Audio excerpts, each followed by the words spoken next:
Now it's going. Right. Yeah, as usual, I got a lot of stuff to ramble about that's only like tangentially connected to abstruse, obscurely worded amateur metaphysics.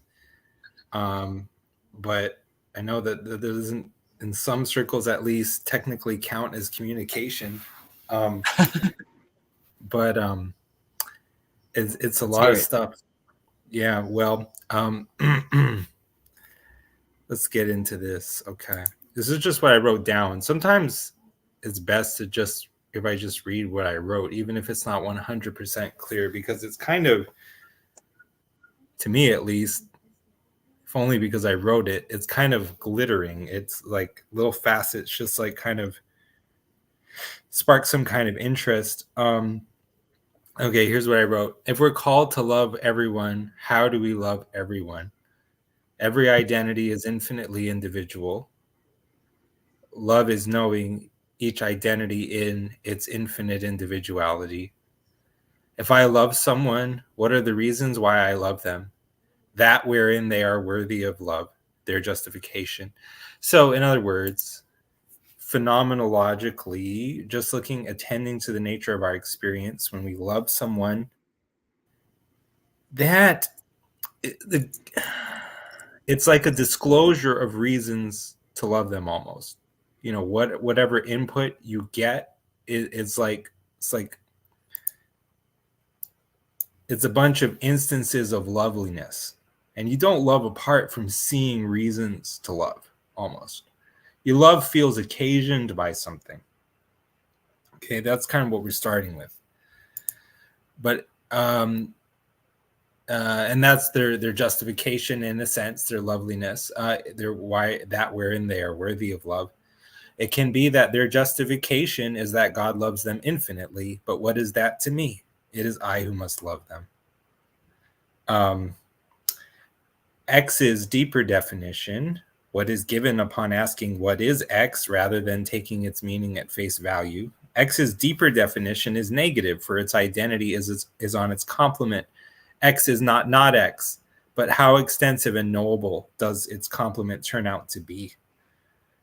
Related, in other words, is pretty darn infinite. the set of things that aren't X. Relatedly, a thing is hard to know under any finite description or essence. Usually, always, in parentheses, there turns out to be some operation that one can perform on it, which negates the initial definition under which it was known, the initial conditions of its identity, and which yet allows it to remain itself. Because it is seen in the performance of that operation to become / to have always been something deeper. Hence, is what a thing. So I wrote. So a thing. It's like it basically like a thing almost has the capacity to become its opposite, at least what counts as its negation under some description.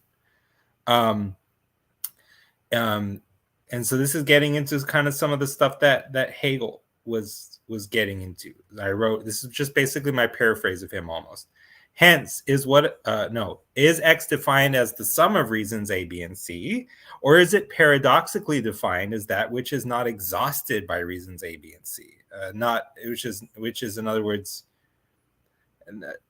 not merely the sum or collection of those reasons or features. Yeah, because I'm interchangeably kind of treating of the conditions of identity and the conditions for justification, which are respectively like the features of an object or identity or a definition, and reasons which count toward a kind of justification. Okay, and then I'm quoting myself here, but this is the way that I taught when I taught, because I'm weird. But it's even to ask, why does he love? Because it's just presupposing the fundamental. So remember what I said earlier about like how you seem to love for reasons, but it's like the reasons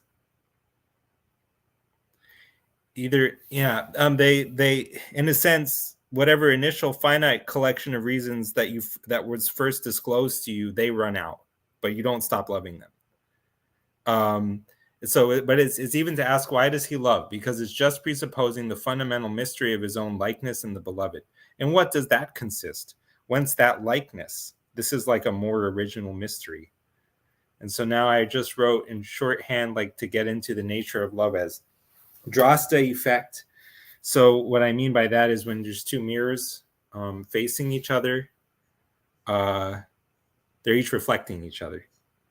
And it's become basic to my thinking now following Christopher Langan, although I think when people read him, they don't understand immediately how I'm getting these ideas, but they've come from studying his work very closely, as close as I can, which is actually not very close because of severe ADHD. But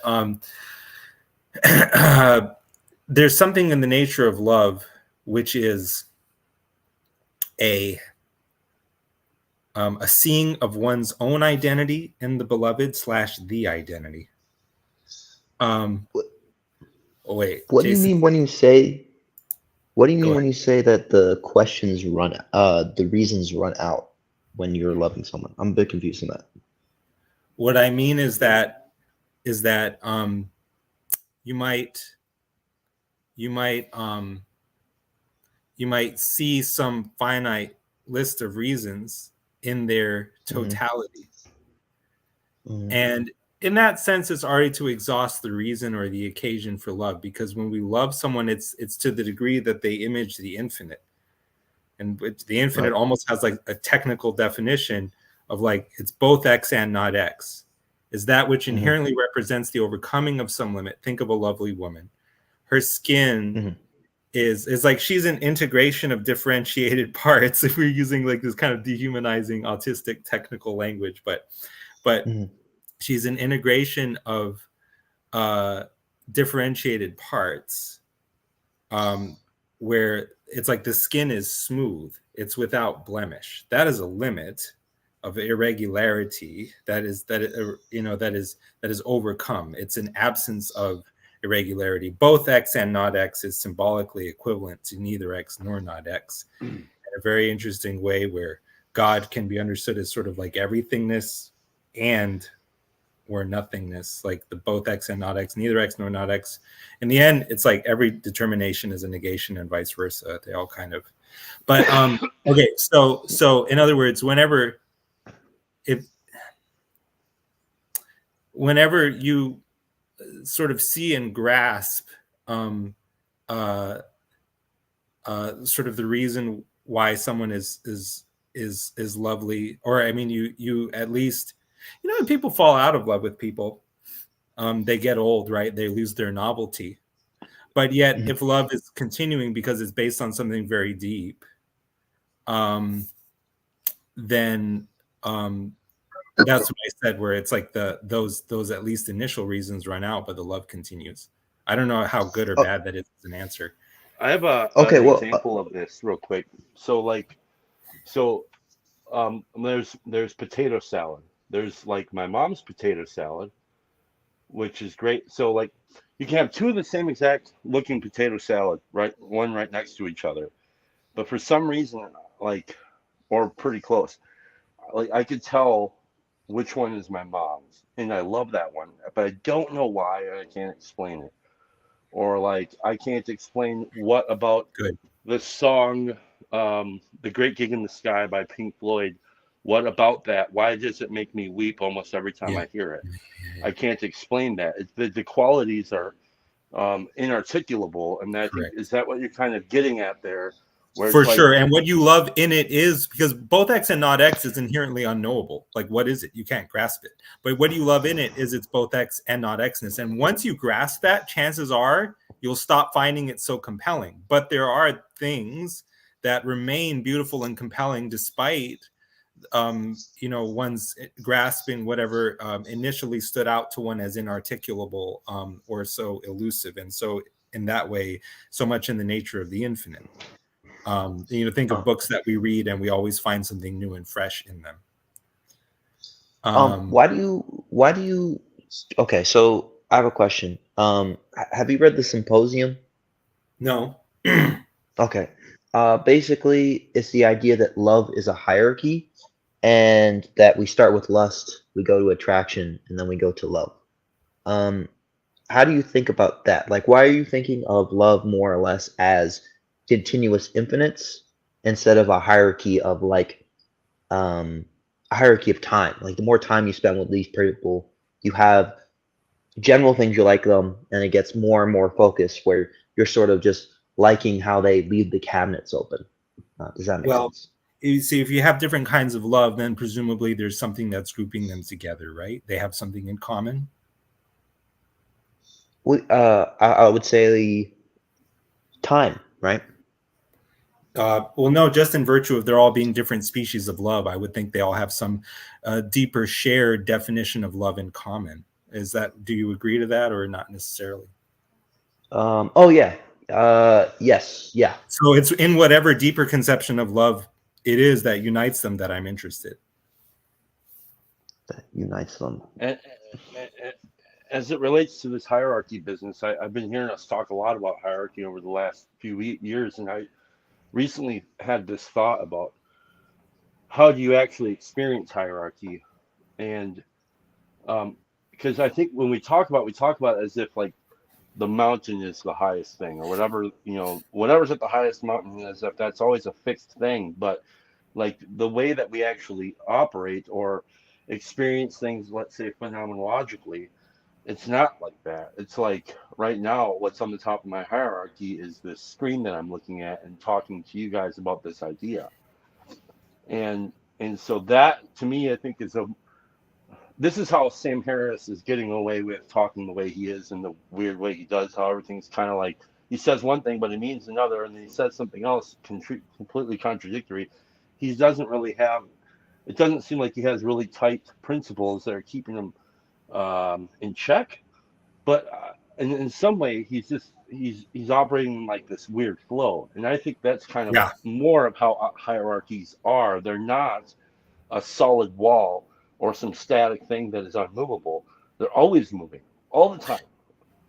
You know what that makes me think of, Chad, is that when people talk about the Platonic forms, it's as if each thing, each knowable identity has some kind of an ultimately static essence, some non-spatial, non-temporal object, which I already don't know what that means, but some kind of essence that is, it stays still and it abides in its static perfection in the world of the forms.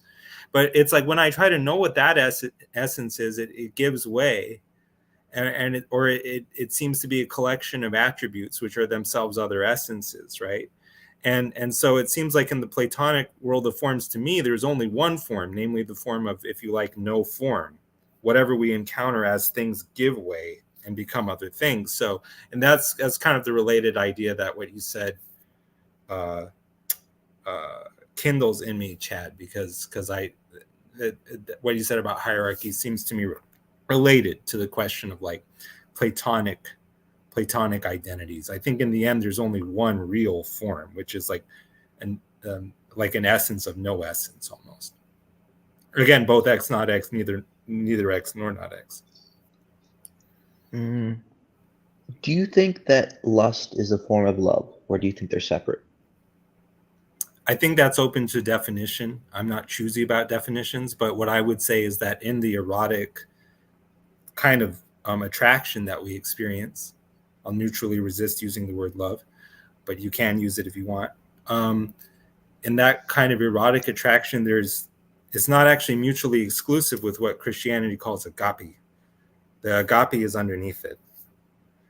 In other words, it's almost like this. Dare I say, is phenomenologically really the word I want? I do think if you attend to the nature of your experience over long enough, or you become kind of integrated and wise enough as a person, you will understand that underneath a kind of erotic attraction, at least, I don't know. I mean, I don't know if there's such a thing as like there's this purely sensual or purely instrumentalizing lust, or whether it has beneath it some kind of willing the good of the other, right? And I don't think that's well. I don't think that's possible. I think lust would require like I'm saying pure lust would require the objectification of the other. You guys put it I on would- a continuum? Like, are you talking a continuum between attraction and lust, and love is somewhere wherever you fit it? Well, I think because like I'm asking myself this question: does an 80-year-old couple experience lust? And that when I ask that question, the answer becomes no, right? That they've been in love so long that lust doesn't factor into it, right? And I think when we go up the hierarchy of love, right, you lose the lower levels. Like how it's explained to me is that you start with lust, and lust isn't innately a bad thing. It just means you're attracted to this person. You're going to engage, right? And then you move to attraction, right? So like you are thinking about how they can make you happy. So you're like, I want to be around them because they'll make me happy. And then when you think of love, you're sort of thinking about you being together. When they hurt, you hurt. When you hurt, they hurt. And I think an 80-year-old couple, it would blow my mind if like they would be like they would be experiencing lust, not just because they're old, but because like they like you would be experiencing lust with like a 22-year-old. Does that make sense? Like this person Yeah. is boring to you. So self-service versus self-sacrifice. Yes. Yeah. That's the huge difference. I think that's the primary difference. I don't think with lust you can actually intentionally serve others, and it's more. I mean, you might in some sense play into the hands of somebody else's lust, but inevitably there's two fractured beings who are playing so that they can get what they like out of this moment or interaction. So like the lust for power, let's say, is that's a self-serving thing. It's not so that it can actually serve the society as a whole. It's so that they can rise above and obtain this position for whatever self-serving reason. So pass. Well, whenever we try to absolutize distinctions in this way, we kind of run into trouble. Like, I mean, because what we talk about is, unless we're just, unless we're just doing semantics or something, because like, if there's a couple that they have what we call physical attraction to each other, I'm going to neutrally resist using the word lust, but if they have physical attraction to each other, it's there. And it's also serving something deeper, which is like the kind of the self-sacrificing love they would have for each other, even if they were no longer able to have physical relations. So in that case, they're not mutually exclusive. It's actually serving the deeper kind of love. So one is more fundamental than the other. I don't really see any reason why an 80-year-old couple couldn't be an example of what I just talked about, but nonetheless, just leaving that aside, I think we can all agree, or I would think that couples have physical attraction, which is like sparked, provoked by like the body, but they use that to cement their bond, which is of a deeper kind of love and would continue even if that physical component was not there. But Oh, sorry. Memory. I'm writing about some of my life. My second relationship kind of pings off some of these topics. That this is the one I lost a couple of years ago. Attraction. So it's funny. Had you asked me prior to meeting him about lust, I would have given you a pat answer based on my first relationship and several issues that came up around it. But when you ask me today, in this context, to consider, define, and maybe put it onto, put it onto whatever map we're drawing, it's a completely different animal. I still laugh because first time it was one of those weird random meetings. I don't know if I've actually written this on my blog yet, but I've written it in notes, but I'll say it. So I had my son in tow, the one with autism that occasionally would assault me. I had a meeting with a friend from a creative group for doing like jewelry and beading stuff in my local area. I got roped into being communication person on their exec that year, and friend was helping me. Things didn't go well in the parking lot with my son. I'm angrily storming in the door to a Starbucks, which I detest, but still loved.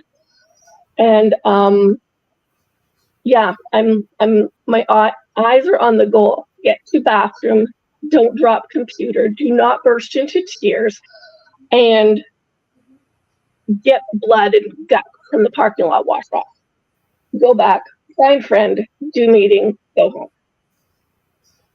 As I struggle through the doors, a guy sitting in the corner beside the glassed-in entry goes to get up, and I'm thinking, oh God, no. I really don't want somebody to talk to me at this point. And then he sees me get the door open, he sits down. So I come back to meet my friend. She's sitting beside him. Lust is a weird thing. And I don't know what goes on in the hearts and minds of guys. My best friends growing up were all boys. I don't know.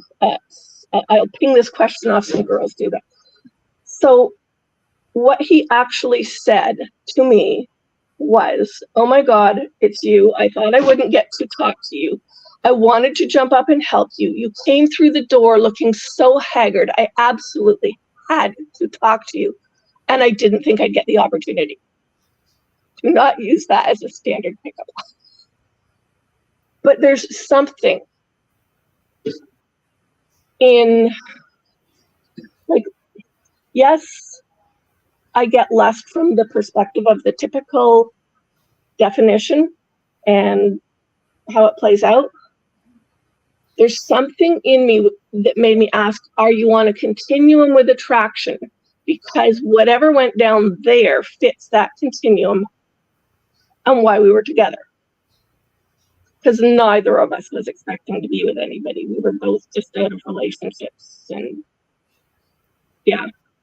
But that is also somewhere in that same something that says, I have no idea why this is important, but I have to find out. And tell me if I'm wrong, because I don't know how guys see that. But I watched him going through that, whatever that was, and that's the instant I went, yeah. And it wasn't just the endearing term of calling me haggard.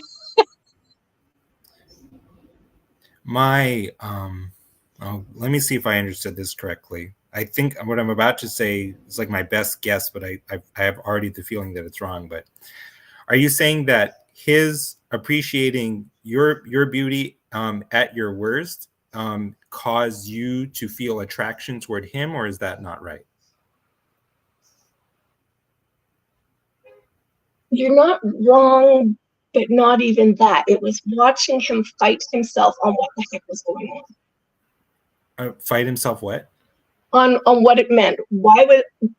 It was watching him process out loud what his reaction was and not being sure what he was dealing with yet. And something about that really endeared him to me. Okay.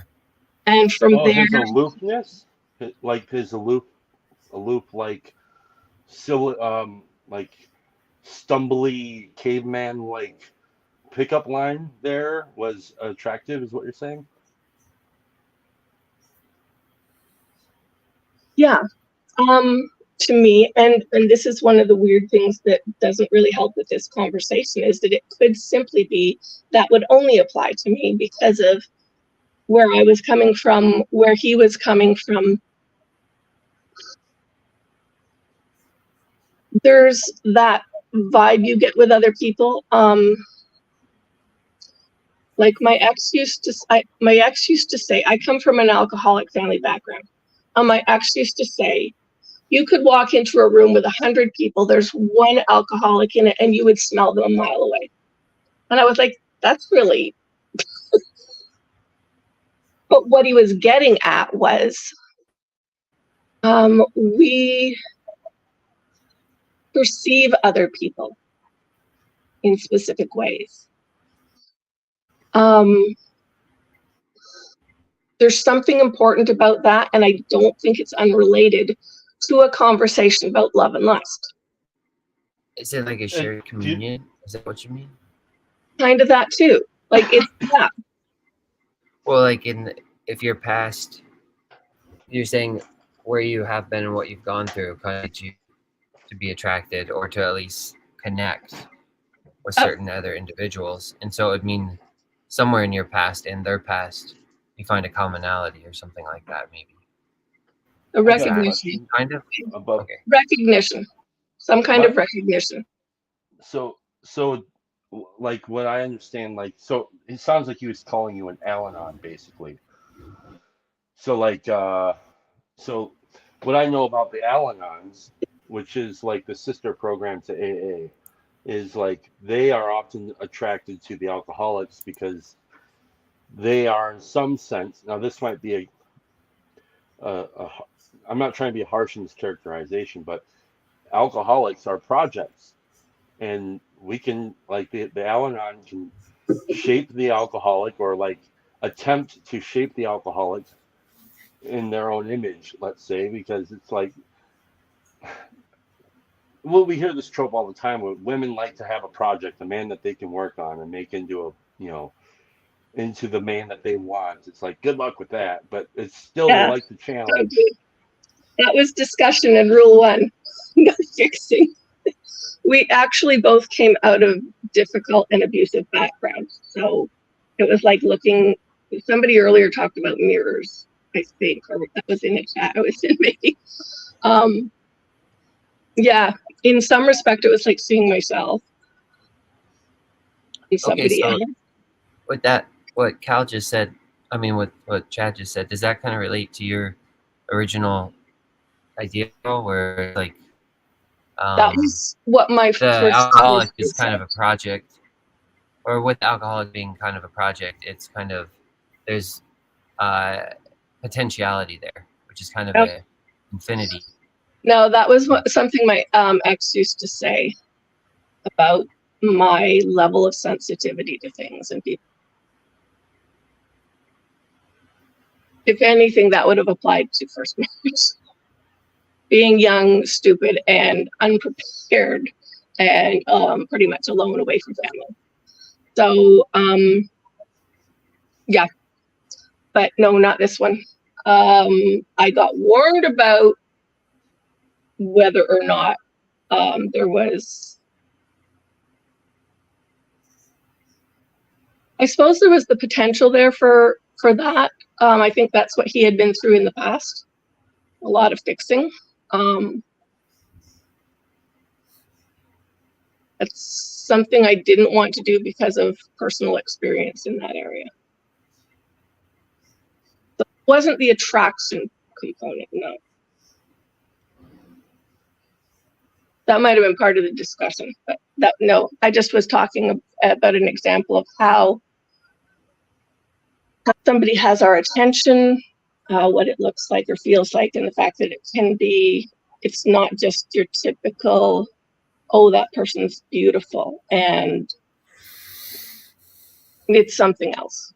And I do think lust is this kind of something that lives in us. When you talk about lusting for power, it's us, what's the other,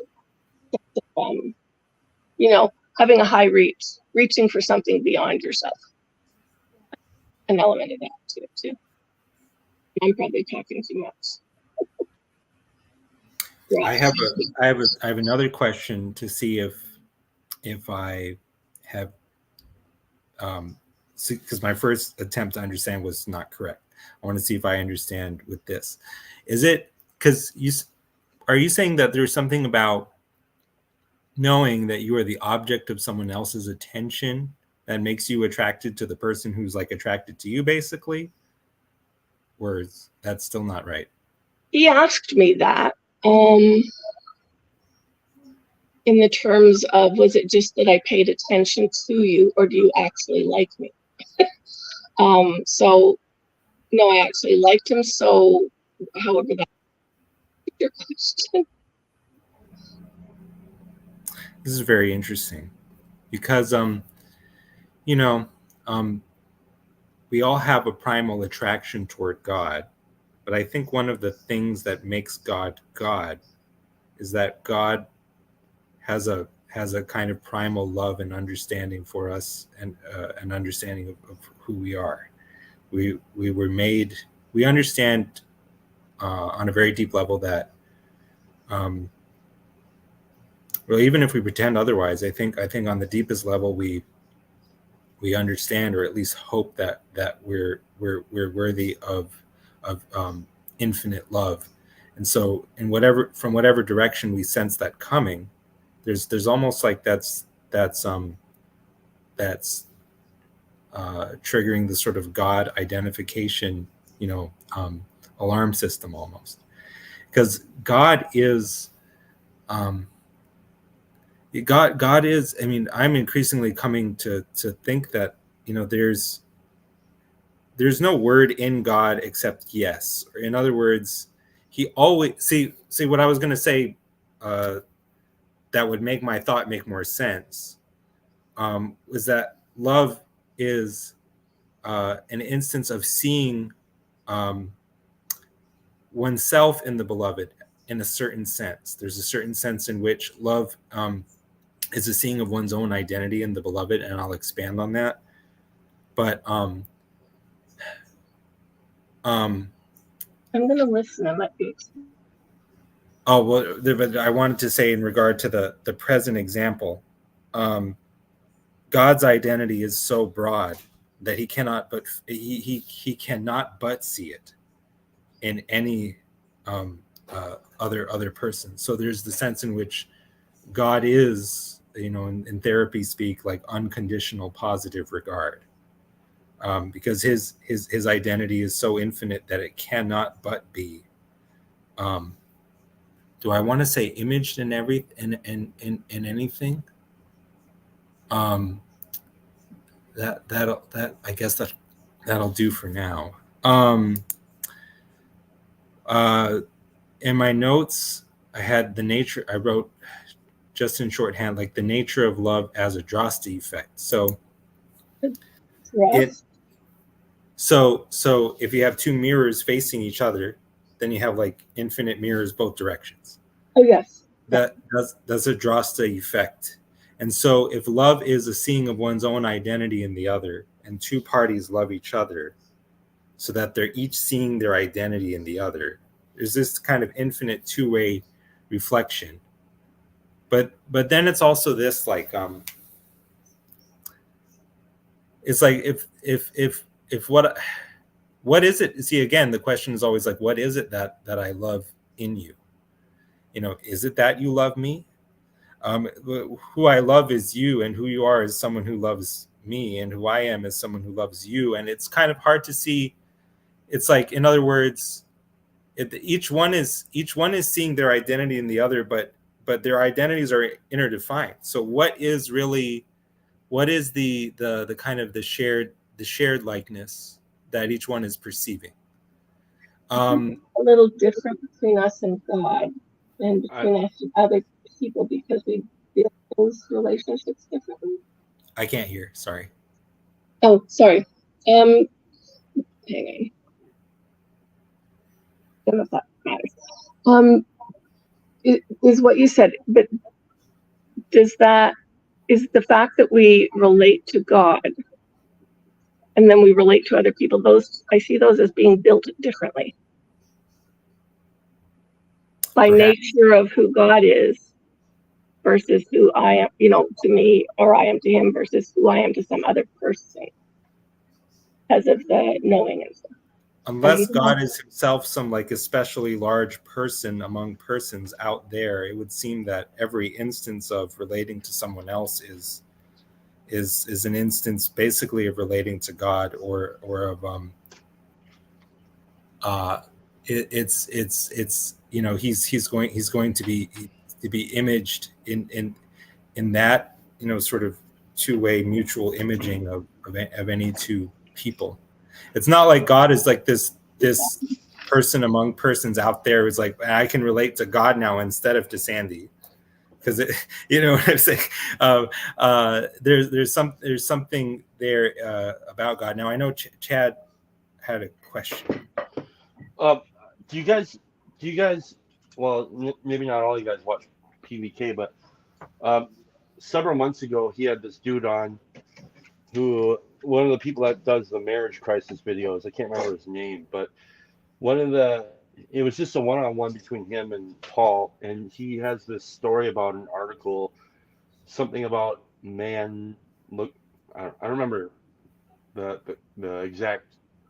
exact quote, but the essence of the thing was the woman could eventually do everything herself, and in doing so, she lost her desire for the guy, right? And so, in doing that, she surrendered or gave up this thing that was the primary attraction that the man had for her, which was to be useful and desired by her.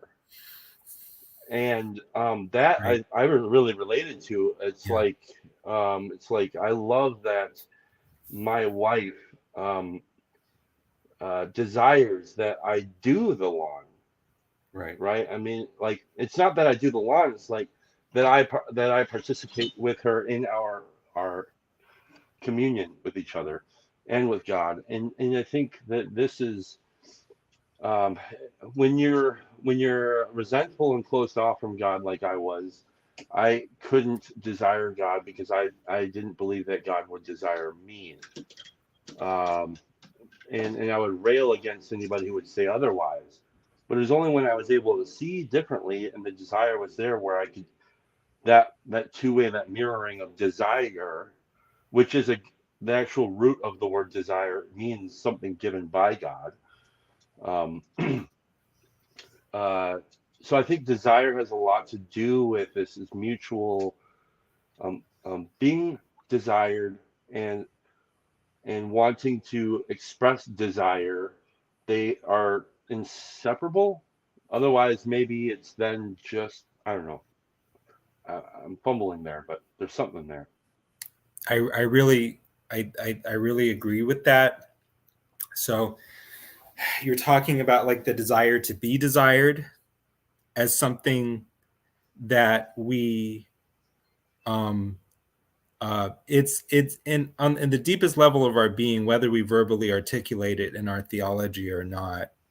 It's something that we expect from God. It's he's the only place that we can, he's the only direction from which we can expect to get that need met ultimately, the desire to be desired. And love, it's almost like it's this desire that each party is reciprocating for the other. And like what you were saying, like men want to be admired.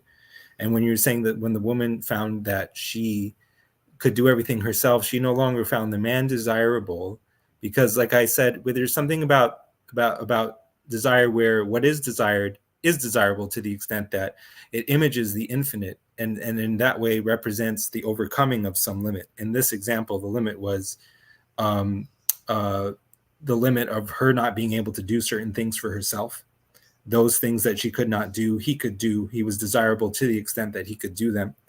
When he lost the ability to do that, he ceased to become desirable in her eyes. But as she ceased to find him desirable, then she ceased to become desirable in his eyes, because he had the desire to be desired by her. It's kind of what I heard from you. It is related to the kind of the thoughts that I have on love. I talked about love as a Droste effect, but see, really, this is going to get into the nature of desire or evaluation as self-identification. But now, see, the thing is, if I say that what I love is just whatever I find my identity in, there's something about this that can be misleading. Because if I take my identity as like in this claustrophobic way, just what I know on the superficial level, just this identity, which is defined against, the people whom I'm talking to right now, for example, it's going to miss what I'm trying to convey. It's related to the following, like in ethics, people debate whether you can do something for truly selfless reasons, because after all, whatever you do, it's something you saw as good to do, saw as good for you in some ultimate way. And even if it's the most selfless conceivable action, say of laying down your life for your friends, it still bears description from a certain perspective as selfish. But here, see, if everything is selfish in that way, then we don't really know what it means to be selfless. So we're using the word self in a way where it has no complement or opposite or negation, and that's back actually to the fluid hierarchy. That's back to because in the fluid hierarchy, it's no, I'm doing this for my desire to help you. I may get something in return and feel good, but the hierarchy at this point is to serve you. Right. And so the sense when I say love is a seeing of one's own identity in the object that is loved, I'm actually using the identity of the self, right? I'm using self in actually this very wide, if you like, even self-emptying sense, the sense where it doesn't have a complement, because in the sense where everything that you experience and have ever experienced is part of your consciousness, it is in that very wide sense of the self, part of yourself. And so what I mean is whatever one desires, one sees in it reflected the highest conception of the infinite that one is able to form. It is in that sense that I mean self. If you call self the highest conception of the infinite that a particular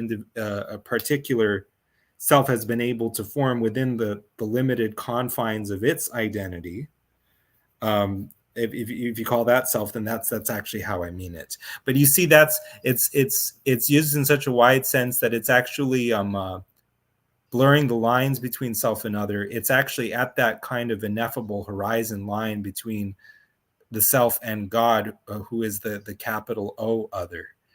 Always, it's like whenever you have like a distinction or a relationship between self and other, there's some deeper identity beneath both.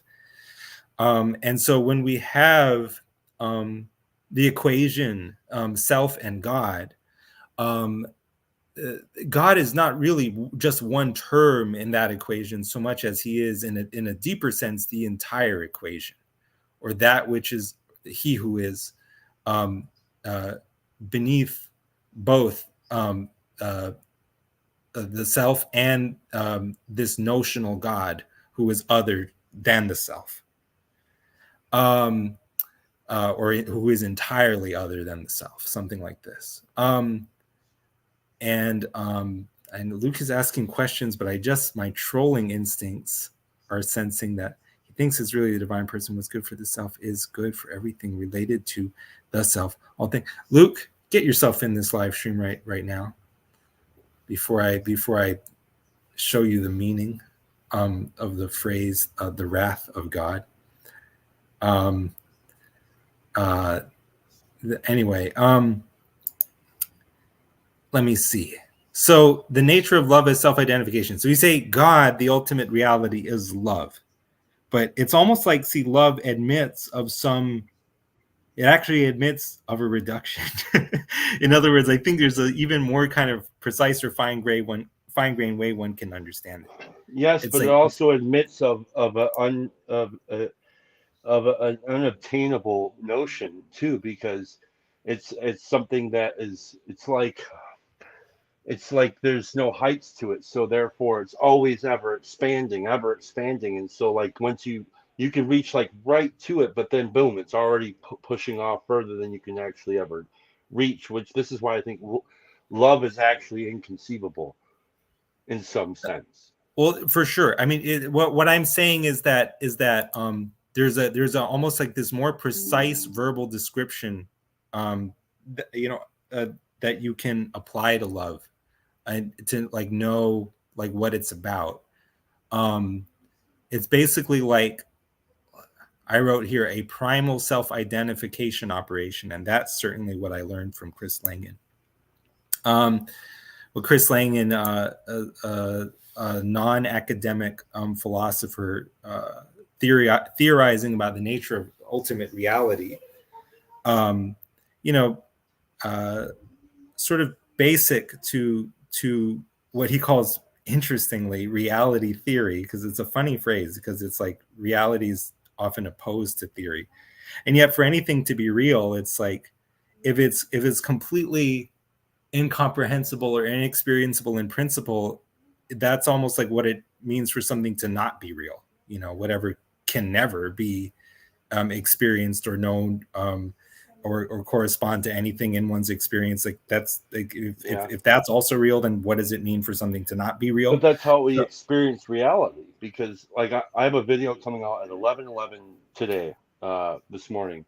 It talks about this idea of, this is the idea that where AI is having difficulty. I bring up this idea about what if you could build a robot that would be able to be like, say, on a campground, and the campfire is its job. Its job is to build campfires for everybody, but like it can't understand the powerful benefit of loss over time and what it means to make a campfire. So like it's inarticulable to even for any of us to make a campfire. You don't really know what all of that means. You just know what your general immediate experiences with this, and maybe even our understanding, our academic understanding, but you don't know the guy's name that cut down the tree, or the dude who screwed in the screws on the chainsaw, or the people that laid the brick at the factory where the chainsaw was made, and so on and so on and so on, or where the tree was made. This is reality itself, is in some sense inconceivable and unattainable, but we are together with it always. I don't know if that makes sense. It does make sense, and that's correct. So, I mean, like Hegel thought that any kind of line of reasoning taken to its conclusion is going to result in a contradiction. And so, what I'm saying is that, like, it seems a reasonable request that if someone is using the word existence, they should be able to say what they mean by it when they say such and such thing exists. And usually what it means that something exists is that it's experienceable in some way, because what it means for something to not exist is for it to not be experienceable under any conditions. Like, for example, think of how we contrast rhinos with unicorns. A rhino can be experienced out there in the world, but a unicorn cannot. Although, of course, both are equally real, sort of in the mind, like as verbal descriptions or what have you. So that's a limited analogy. But nonetheless, it's leading to a contradiction, a kind of a both X and not X. And what I've kind of really been coming to learn as an amateur philosopher is that avoiding contradiction is how you're doing right. Like, in other words, avoiding contradiction is the criterion of doing logic. And yet it's not that contradiction is absolutely unallowable. It's just it's because it's necessary at the most fundamental level of things. And as Chad was talking about, in the way that we actually operate in reality, there is like this, like, if you like, this inconceivable concept that haunts the borders of every conceivable concept. And every identity that we're interfacing with is always revealed to be something deeper, in such a way that we no longer are sure what its true identity is. It's a thing which is unknown. And so, but even for Langan's theory, he leans very heavily into the idealism and the esse est percipi, To be is to be perceived of Berkeley, and then he does arrive and make most fundamental to his theory a concept which he calls unbound telesis, which is basically what I'm talking about is both X and not X, and and what the Tao Te Ching calls the Tao, and things like that. And so in other words, it's to say again what I just said, which is like contradiction is not absolutely unallowable. Indeed, it is necessary, but it has to be at the right level. If we encounter contradiction in a sense too early in the process of reasoning, then we've made a mistake. If we encounter it at the end, then we've done right. I think that's what Hegel saw. Oh yeah, Chad, for sure. I love you guys. I gotta run. Bye. Hey, Chad. I'm gonna Okay, listen see you though. later. I'm tearing up this floor here. So good times. Look, thanks Sorry, for hopping bye. in. Thank you, Chad. Okay, let me see. There was still more to cover, or was there? I mean, I think that I said what I was trying to say, but I don't know if I actually made. I don't think I. That the thing is, like, every time you just try to say the same thing but in a slightly different way to reveal some new angle of it, explain it to others, and in some way even re-explain it to yourself where it's simpler. I don't think I succeeded in doing that, even though I did hit all the points that I wrote down. So was the idea you're trying to want to get around is that what we truly love is more the infinite nature and not a finite identity. I think you froze up, man. Cal? Oh, we did too. Cal. Well, I'll have to get him back. Sorry, I think you lost me for a second. Yeah, you're back now. Did you hear what I asked? No. Oh, it seemed like the whole idea, the topic was kind of the nature of love. Really, what it truly loves is something more fundamental. It's kind of like an infinite identity and not the finite one, right? Correct. Yes, correct. Very good. Okay, yeah. And then the question that I really started with was when you don't feel a very strong feeling of love for someone, but you're commanded to love everyone, what is the right way to lean into loving them? Because we already agreed that, because maybe you can see some reasons to see them as in the image of God, as desirable. You can see some good things about them, but we already agreed that whatever those are, is it that they're not the reason to love them, or that they don't exhaust the reasons to love them? Probably more so the latter, yeah?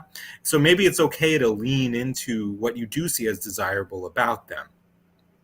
Yeah. I mean, I think, like you said, there's a behind every finite identity, there's like you're haunted by this infinite nature of things. So even if you love one person, you're kind of commanded to love everyone because it took infinite number of things pressing against that one person to make them who they are, even in their finite identity. So if you love someone because, like Chad was talking about him and his wife, or that story or whatever, like if a girl loves a man because he's a handyman and can do things for her, it's like what happens when he gets old or he loses an arm or something? It's like then he's not a handyman anymore.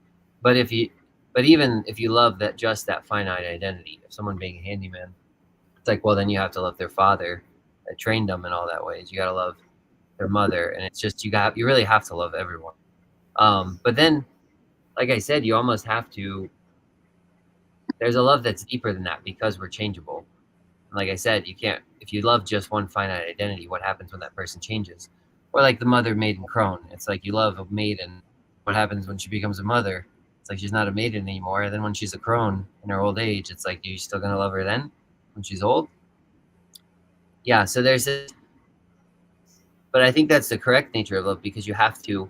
I think that is the way God loves you in your individuality, but then kind of almost maybe related to the permissive positive will thing too, because there's a way, we talk about the way God retracts himself and allows space, and in that you can become changeable, but he still loves you even though you're able to change, and like that has to be there because people are changeable and people can repent.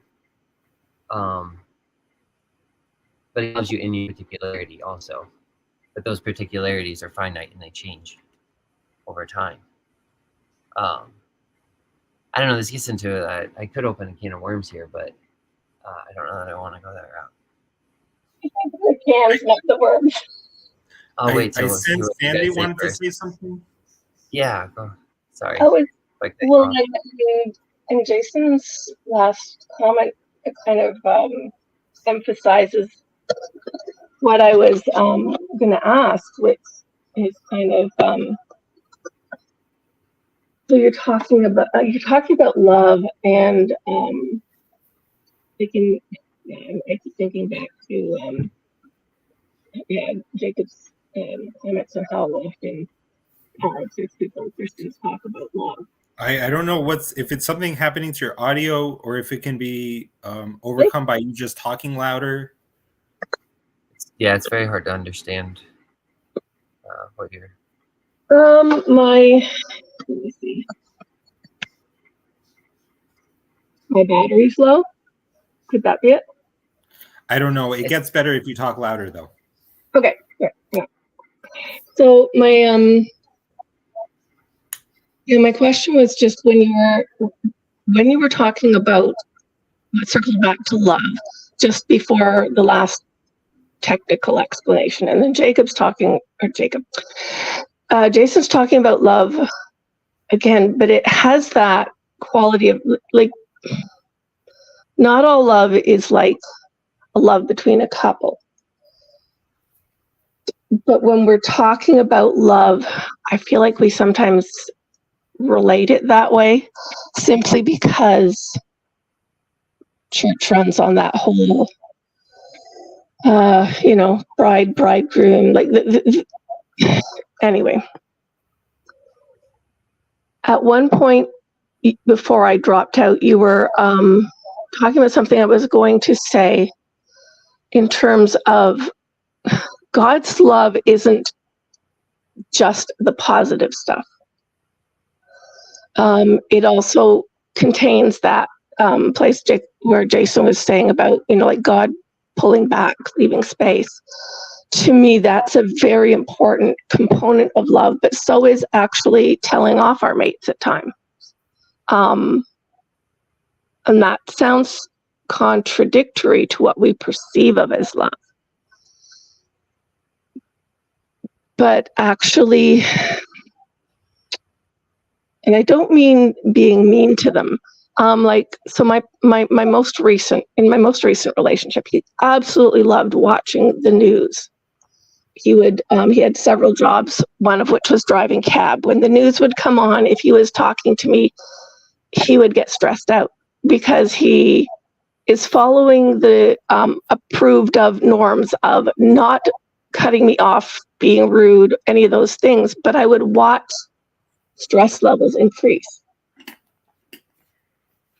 So what I actually said to him to do is I said, look, if we're talking and the news comes on, hang up. You can always call me back. But don't put yourself into that place where agitation is coming between us simply because you're not quite sure how to navigate.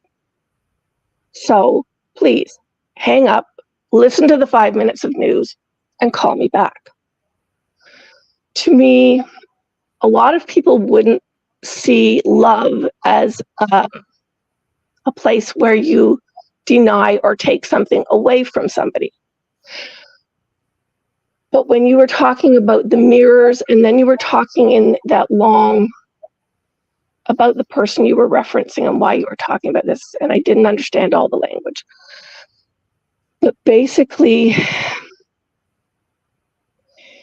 it goes to the place where love is not a thing we do. Love is a dynamic between people and between persons and God and between communities and God. And if we can't learn to live in a dynamic, which I saw as how you were talking about the facing mirrors, and that, you're not always going to be the same place in that long line of repetitions. But one of the things that I didn't get to learn in my first marriage was how to navigate those places. because one of the weird rules became don't question and therefore don't navigate. And the joy of the second marriage was, oh, no fixing. But then if there's no fixing, how do we navigate this?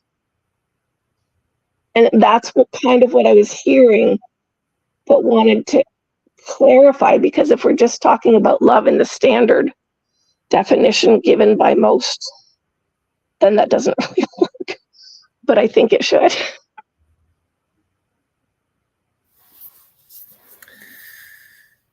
So yeah, I mean, there's at least one level on which I'm understanding you is the level, but see, I don't want it to sound too trivial if I put it like this, but like the level where sometimes you do something which a person in the short term doesn't like, but it's meant for their longer term good. So it's actually coming from a place of love.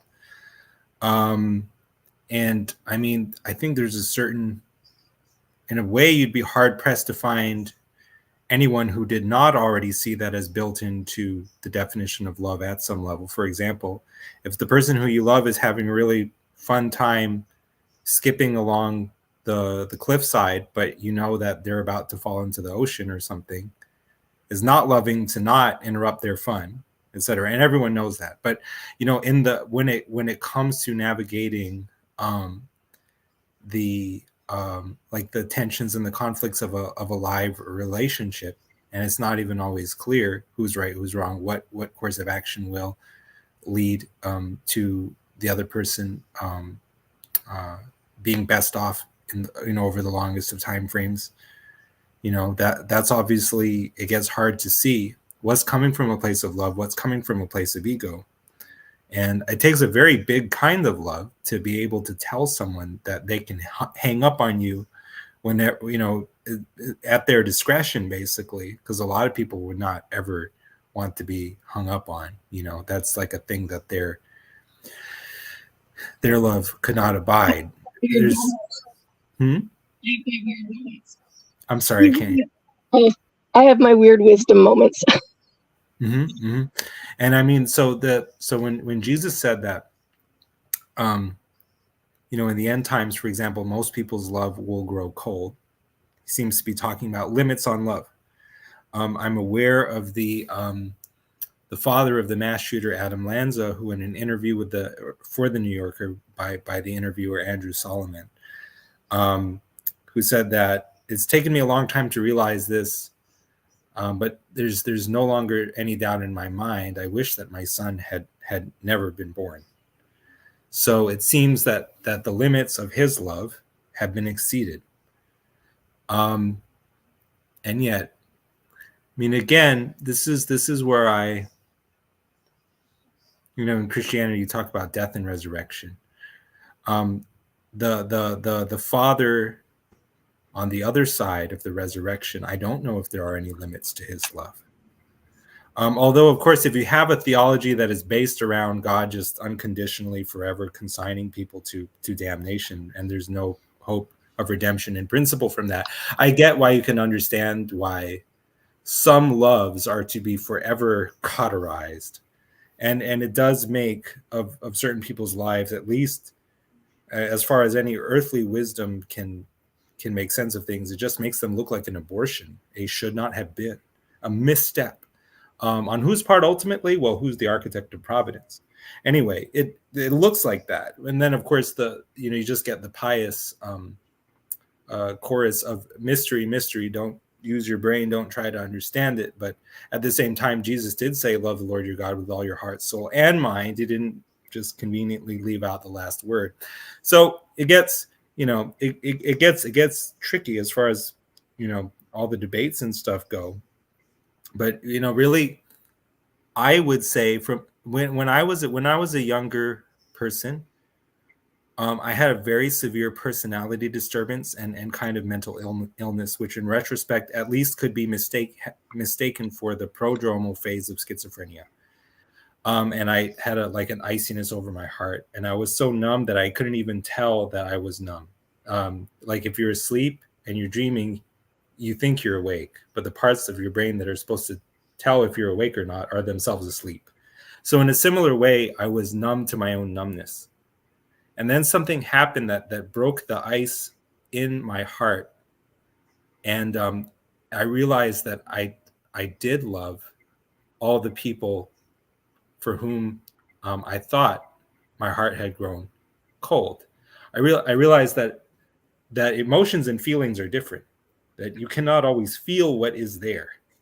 And I think that for the father, even of that mass shooter, there is a love that is there, even when he sincerely believes he no longer has it. That's what I would think.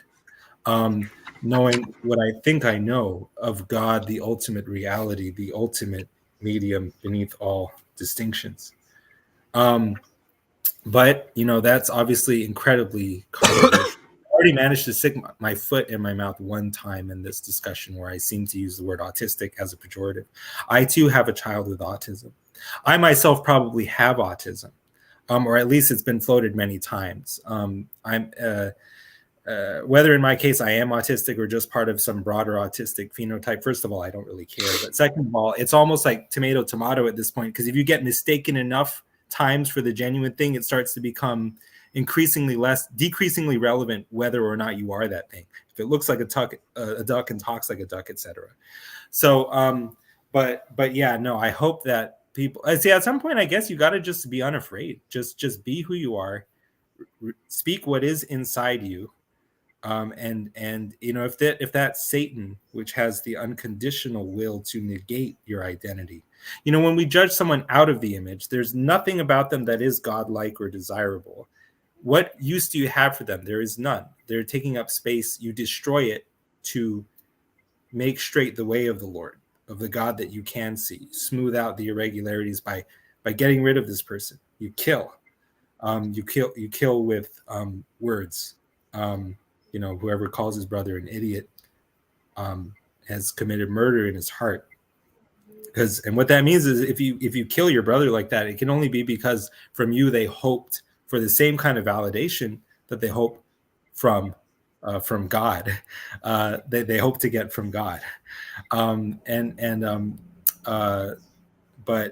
sometimes you encounter the Satan, it comes from hell. It has the unconditional will to negate who you are. And it's in bad faith. There's no really, at least it would appear in the short term, there's no hope of anything constructive coming out of that. But at least as far, God has a reason for allowing evil. What you, Joseph says to his brothers, meant for evil, he meant for good. And as far as God's sort of ultimate interface with evil, is it like this kind of eternal sort of Zoroastrian square off, or is there a way in which evil ultimately vanishes like smoke before the finishing of God's creation, so that in a certain way evil is almost like pure non-being or pure emptiness? It's just the negative space, the place for which we cannot yet see the justification. It's that for which we cannot yet see justification. I'm rambling here, but this is related to what Paul Vander Clay, in his framing of the question, is evil caused by ignorance or is it caused by malevolence? For me, evil and malevolence is like synonyms. And so if I'm asking, is evil caused by ignorance or is it caused by evil? One is potentially explaining evil and the other is not. It's just a resubstitution of the very term that we're trying to understand. And so it puts me in mind of the following, that so evil is precisely that which you judge out of being because you can't understand the reason for its existence. You say it should not be. What is so evil that it should not have been. Just like the Father says of his Son. And just like I happen to know, because I know many things, please don't take it as a sign of singular obsession with whatever topic about which I seem to know a lot, because then that makes me look like I'm someone who's obsessively interested in serial killers, or it can be any number of things. But His son, when he was taken to counseling at age 12, who became the mass shooter, he was asked if you could be given any wish that you wanted, what would you ask for? And he said that whatever was granting the wishes would not exist. He was really coming from the satanic spirit of unconditional will to negate the identity. It's like seeing it as having nothing to do with the normative or true identity of God or what is desirable. So, in other words, what it becomes at that point is like a beef with being itself. And, and Jordan Peterson speaks very well about that. It was his insight into that which made me realize that he had uncommon insight. Because of my own experiences with mental illness, I felt that I actually began to gain insight into people who do extremely antisocial things, because I understood that it's a hatred, it's a rebellion against existence itself. Anyway, I'm going all over the place, but Paul Vanderklay, he asks basically, is evil caused by ignorance or by, in my conceptualization of it, is evil caused by ignorance or by evil? In other words, either we're trying to understand or we're judging. And it seems to me that if one is not judging, one is perforce at least trying to understand. One is either understanding or trying to understand. And if one is not understanding or trying to understand, not seeing anything good or in the image, in the thing, in the object of one's attention, then one is judging it out. One is judging. You're either understanding or you're judging. I don't see the third, or trying to understand, or I don't see what the third option is. So anyway, that's I really cut myself off there for my own good as much as everyone else's.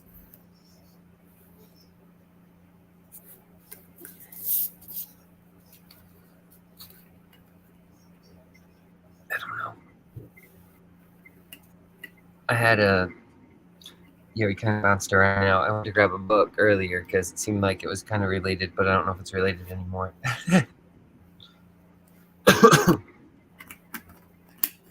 We'll just kind of say whatever. Did you guys notice I'm the founder of Creativity Inc.?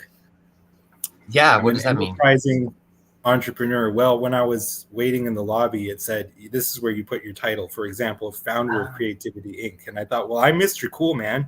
And that sounds like something pretty cool to be the founder of. So I'm the founder of Creativity Inc. now.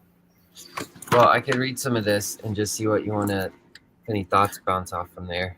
We can do that. I actually realized earlier that Chad, unforgivably, truly, he cut me off when I was expounding on my like reduction of love, like explaining what love is at an even more fundamental level following the work of Chris Langan. He cut me off when I was doing that. So I didn't actually hit all the checkpoints. Go into that then. Do it. But you know what? I have a feeling that if I'm insisting on my own way too much, it's actually counterproductive. So maybe I should let it. That was the part when I said you started talking about. Do what? What was the part when I started talking about somebody you mentioned that I didn't quite follow what you said? That was the person. So if you want to review that, rehash that again, and fill in the gaps, that'd be great. Right. Yes. Yeah, Langan to me is very important and very interesting, but he's met with a lot of hostility from other people, not regarded as a real intellectual and this and that. I mean, and there's ultimately, by my own sort of theory of what love is and how you should be in the world, I need to try to understand their reactions to him. I myself, I believe I can say I love Christopher Langan because I believe I can and should be able to say that I love everyone. But at the same time, I recognize, like all human beings, he has there are things that are easy to love straight away and things that are harder, like everyone. And that's all I'll say about that. He's an incredibly controversial figure, especially if you look at the totality of what he says. But I wrote the nature of ultimate reality as love, i.e., as a primal self-identification operation. So when we're doing reality theory, quote unquote, that very interesting phrase, there is a sense that the ultimate reality is inherently unary. It's inherently one. It's inherently self-referential or reflexive. It doesn't get its identity from some other, yet more fundamental reality. And so there's a way that whatever this identity is that sees itself in everything, it is the identity. It is both X and not X. But in some way, in that collection of terms, that pairing of terms, I also seem to be able to algebraically substitute self and other, X and not X. And you know, it seems to me the most ultimate God is not merely other to you, you know, in some dynamic of me and God, God and me, but he is rather he in virtue of whom the distinction between me and God can even be drawn. And he's some more even generic attribute, which me and this notional God as pure other both share in common. We both instantiate that more fundamental or generic attribute, which is sort of infinitely elusive in its description. I guess, well, I had an episode on this in my podcast, which I'm aware is actually, it doesn't even come up when you search for it, which for me is probably a good thing. Because in a certain way, I'm very deliberately taking refuge in obscurity. But just because if you put stuff out there on the internet, not all of it is going to sound good at all times, and people who have a will to cut you down, can use that as some reason to do that. Not that I'm terribly important, again, but that's just illustrating the wisdom of taking refuge in obscurity, from another angle. Yeah, see, I don't know if I really managed to explain what I'm talking about, but like it's like as if reality itself, the ultimate reality is God's self-identification. It is his union with his beloved, that which he sees himself in, and then the consummation of that union. But like from the standpoint of eternity, which doesn't really posit any distinction between beginning or end. It's like that is one sort of timeless sort of what's the word I want? It's like a static operation almost, or like a still flowing, something like this. Anyway, see, I'm little distractions again, but that was at least something of what I wanted to say. I don't think that was all of it, but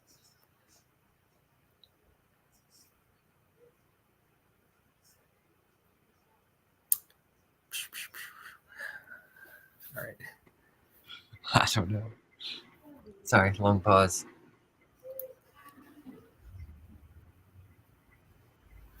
So love, can you expand on that a little more? I'm not quite sure I completely follow. You said love is God's self-identification in the world. Is that Yes. is that right? Okay. Okay, so go ahead. Well, I'm just not sure I follow that. I'm trying to think about it. Let's look at it like we talked about the symptom or the self-negation earlier. And the way I see that is like when you are attending to someone else, in some sense, see, consciousness and its contents have a funny relationship, because it's like on one level, even as consciousness stands apart from its contents, on another level, it is identified with its contents, especially as the focus becomes more pointy, it becomes more pure. Then there's a more complete identification between like consciousness and its contents. And so it's like almost like God is he is consciousness. He is, which dynamically is both X and not X. He is pure attention, and what it means to be or to exist is to be the object of God's attention. So when I'm talking about the self-identification of God, there is God as the consciousness in which creation exists, and then there's creation as the contents of that consciousness. And as far as whether we can identify consciousness with its contents, the answer is along the lines I adumbrated earlier. It's both yes and no.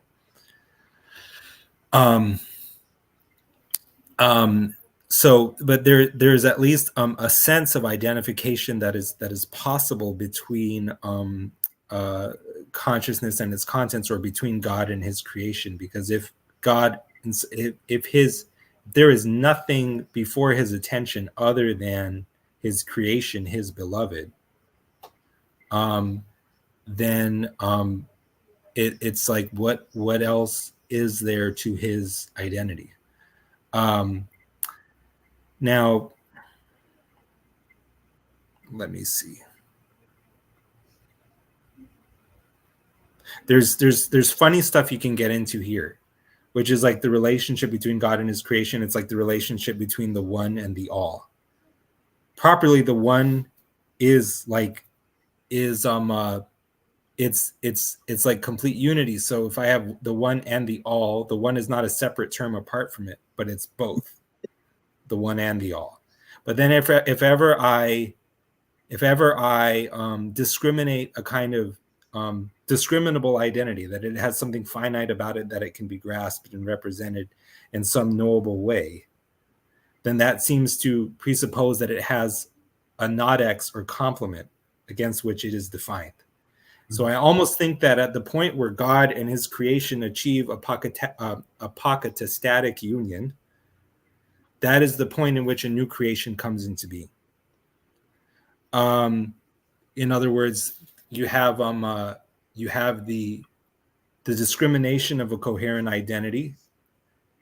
It's now known, and then in so doing, you have what it is known in distinction to, which is like the creation, the implicit, like automatic generation of some as yet unknown otherness, horizon of otherness, a new creation for God to expansively enter into, in the way that he is doing with our creation now, so to speak. But of course, at this level of theorization that we're talking about, there's not time as like this absolute external backdrop.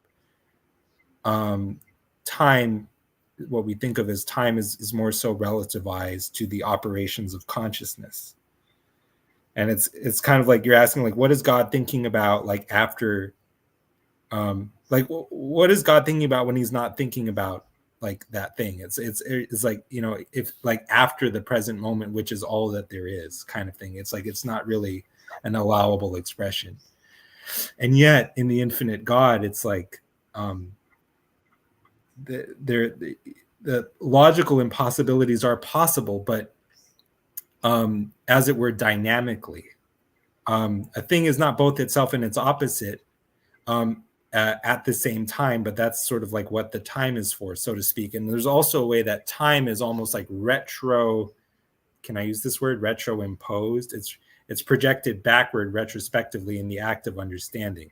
It's not actually part of the present moment, which is more so in the present moment is more so in the nature of primary reality. The present moment as such, it can't be durated or measured. You can only measure it as what it's not.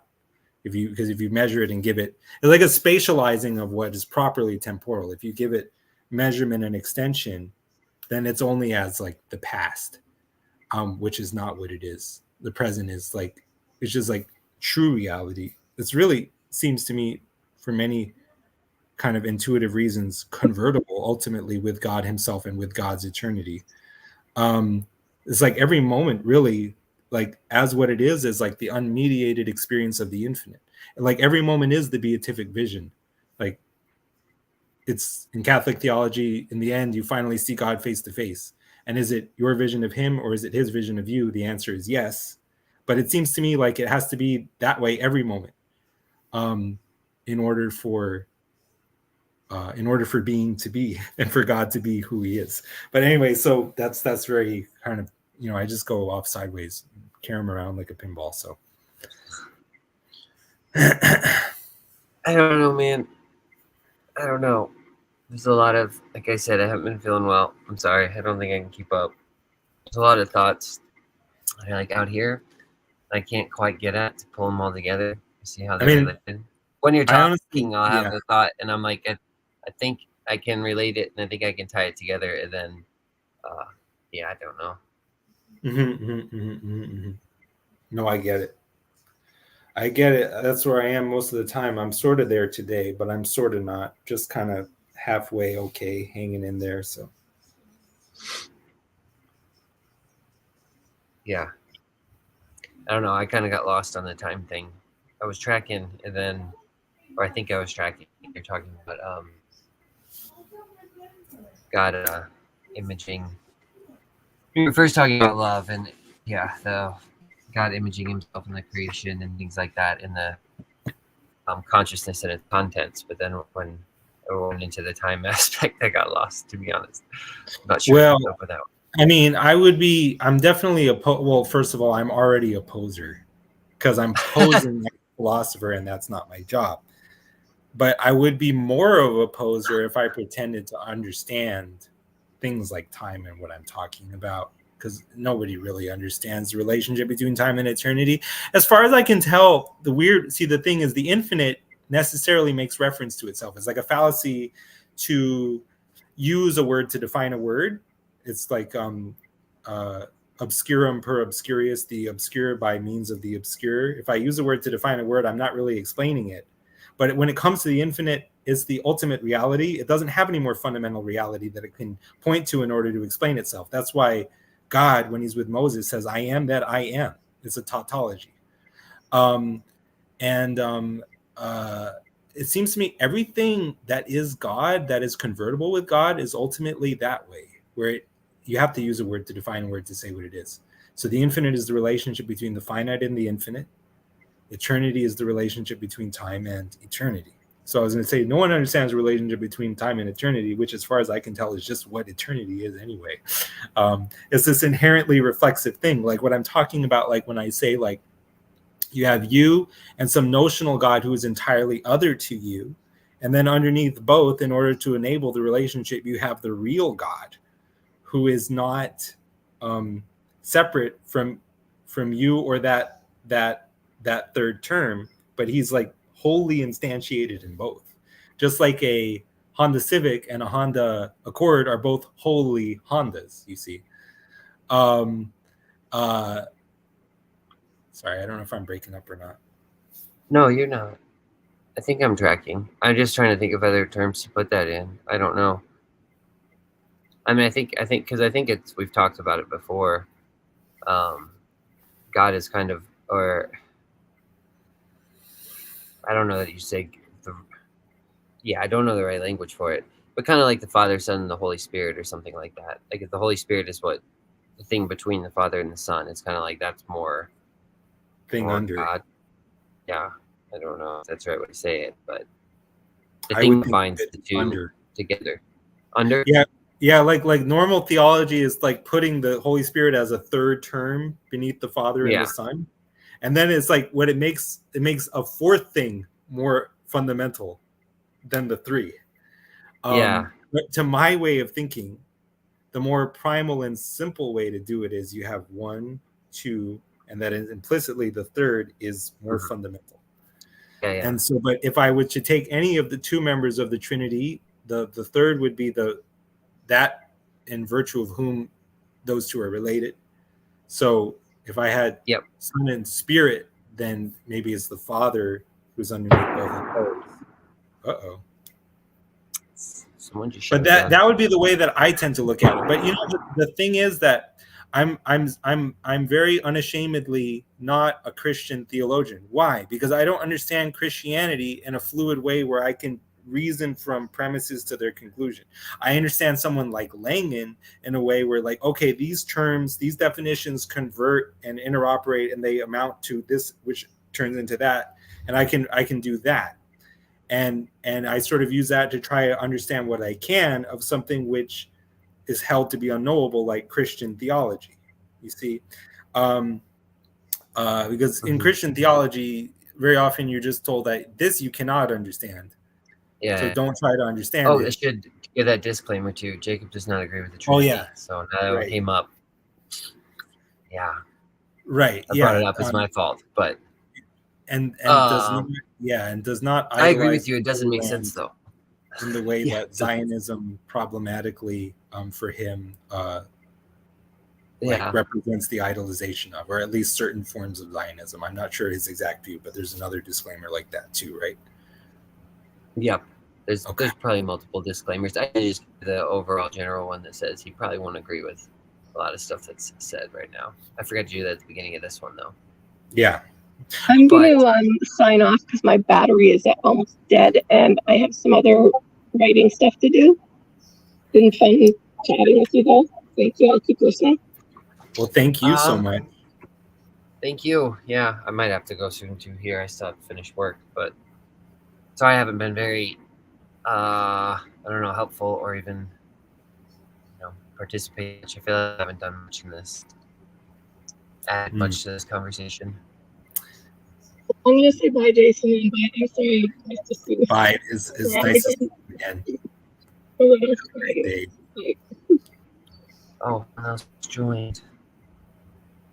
Oh, it's gone. I don't know what happened. Well, he heard that you're leaving, and he was like, "I don't want to talk to this crazy man." So, plus, I think when you leave, the whole show is over. In the yeah. fashion Do you still have access to? Hello. Do you still have access to Jacob's thing?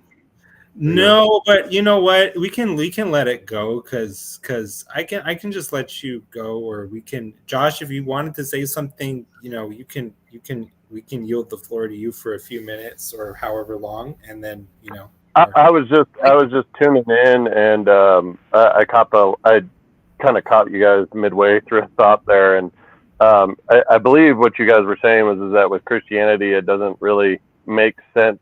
Is that what you guys were kind of saying? Like the Trinity doesn't make sense, and there's a lot of things around it that are confusing, or not confusing, but just unknowable and even whether it makes sense and whether it's knowable in principle is itself debated.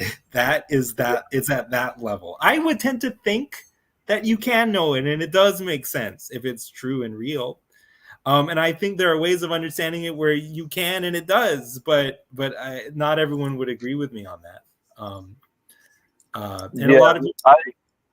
I just the only reason I hopped on was that occasionally I went through like I don't know, midlife crisis or whatever you want to call it, and really deconstructed my own faith, and I wound up as a Catholic. After getting into, drinking from the fire hose that is YouTube, and diving into everything from the Vedas to philosophers like Alan Watts, and I was raised in a religion that took the Vedas as their foundational texts. What's that? I am Catholic, and I was raised in a religion that took the Vedas as their foundational text. Oh wow! And I just came across them. Like I was raised as a Protestant Christian in a simple Bible church. I didn't know that there was. I guess somehow I had never, in all of my questioning and all my, I guess you could call it critical thinking, but at a certain point, it's just that you question everything. But I'd never thought about where does Christianity, like, how did it get from 2,000 years ago to today, and how because I guess I never went before the Reformation. Like my dad, when I was young, found Reformation theology, and he started. We had like an hour and 15-minute drive to work every day, and so he was listening to like R.C. Sproul and Ligonier, lots of Ligonier ministry stuff, and there was another guy, or Ravi Zacharias, who was in there too that I listened to, and he kind of introduced me to the idea of philosophy and how to think, or not how to think, but how to work through some stuff. But anyways, and then I went through like a midlife crisis and got divorced and a whole bunch of other stuff, and I just yeah, I was like, you know what? I'm going to do with my Christianity what I do with everything when I don't know how it works. I take it apart and, just start pulling the screws out and and being like, okay, well, where does this go? That was interesting because I think in some ways, I explained to myself why it's reasonable to believe in Christianity. And in a lot of ways, I came up with a lot of Jordan Peterson's assertions as to why, like, okay, well, even if it is all make believe, it's the best version of the story that we have come up with so far, or I guess the one that leads to the most amount of truth. But anyways, just to be completely honest, psychedelics were slightly involved, and a lot of smoking weed and everything like that, and thinking about things in a different way. But as far as Christianity, and because I think you're right. I think you're right that would you say that one of the foundational things about Christianity is the Trinity? I mean, are we on the same page as far as that? I think certainly for most people that would be the case. For me, Yeah. I don't even know, like, what's the most foundational thing. I would think the most foundational thing is try so much to be like Jesus that for you it's like the question of how do I just be Jesus? Yeah. And then the question is, who is Jesus and how do you be him? And I think it's not as simple as just obsessively reading the Gospels. I agreed. But that I would agree for most people, yes, the Trinity is the foundational part of it. I mean, I'm Catholic. I am trying at least to find some way for my own understanding to affirm everything the Catholic Church teaches. Yeah, and I'm Catholic, but for me, I'm a Christ follower first, I guess you could say. Because I understand, yeah, and I do agree with the guys like Scott Hahn, Matthew Kelly. These guys have been big influence, or not big influences yet. I've just started. I only became Catholic on Easter, so I just got confirmed. I only became Catholic on Christ the King Sunday in this past November. Oh wow! So hey, we're both new Catholics. That's pretty cool. We both were influenced by Jordan Peterson, so it's probably a fairly similar trajectory. Yeah, no, and I would agree with that. Even like bringing it down to a physics level, if you bump into a rock like Jordan Peterson, it's like playing pool or something like that. You're going to end up in the same sphere as the other balls, or something like that.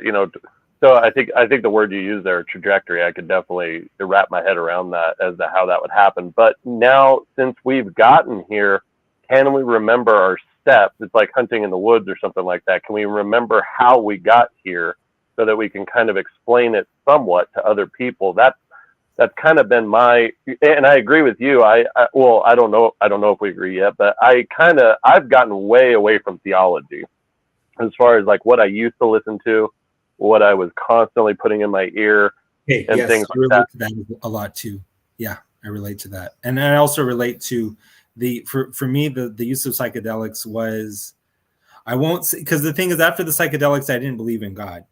But what I felt was that I had encountered an intentional entity that was telling me to believe in God. Which is really weird because in Christian discernment world, it's like, well, the psychedelics are evil because they're from demons, and demons tell you to not believe in God. I was an atheist, essentially, at least intellectually. It just I thought the mushroom is telling me to believe in God. No, I had a similar kind of thing. I basically I don't think I was suicidal, but I definitely got to a point at which because of my type of work, I'm a climbing arborist, and so for me personally right now in my life, I don't feel that I'm as at risk as I used to be, climbing trees and cutting down trees and stuff like that. But I got to a certain point where I was like, I could get killed on the way to work, or I could get killed at the top of the tree. And like the percentages, yes, are heavier on this side, but it really, if God is real and he's really in control of everything, I'm as safe up there as I am in my bed, and if I'm going to really believe that, if that's something I'm actually going to, believe, well, then I got to believe it, because I can't live like one thing I guess about me is What's The that? Prophet Muhammad is said to have said to one of his followers on the battlefield who had a very close call with an arrow and was traumatized by it. He said, "My son, you won't know true faith until you realize that what missed you cannot have hit you, but also that what hit you could not have missed you." Yeah. But I really like that way of framing what Oh, you're no. talking about. Yeah, no, absolutely. And I don't think until somebody gets to those points to where they've really pulled off the civilizational, cultural mask, or I guess screen, matrix, Plato's cave, whatever you want to use, to say, till you get to these certain points, I don't think that you can really have like faith. I don't, because bottom line is, and not to skip over the psychedelic thing, I only had mushrooms once, and I didn't have an interaction with God. And I took a very small amount. I was with a girl at the time. I'm still dating. We're engaged now, and stuff I like took that. the Terrence McKenna 5-gram dose, which was a lot. It was That's a lot. That's a lot. And for me, like, I had a daughter, and I was like, okay, I can't flip off my cookie at this point. Like, I want to jump down the rabbit hole. I'm there, but at the same time, I was like, I have responsibilities that are in reality that I cannot become disengaged from if I flip off the rails. And so there was a bit of fear there, but I did take a high enough dose of golden. I think it was Golden Teacher that I definitely understood what people were talking about. I did have some visualizations, some cool shapes up in the clouds and stuff like that. I had a wonderful day walking around the park, and my big takeaway from it was everything in this world through its nature describes what it is. And my realization of that was I was walking past some flowers, and I mean, this may sound absurd, and that's just fine. But I was walking past these flowers, and I was like, you don't talk, but you tell me what you are, and you tell me your story through your colors. And I saw the grass and all that it was. Yeah, like, I mean, I saw the grass, and I was like, you're reaching for light. You're telling me that you're going up, like, by your existence and your actions. And obviously those are, if we look at it from the other side of things, the more, I guess, sober, scientifically minded things, you would be like, oh, well, it's all a reaction. It's all just a reaction. It's just, the photosynthase and are doing this, and the carbon is sucking that in. And that's why it grows solid.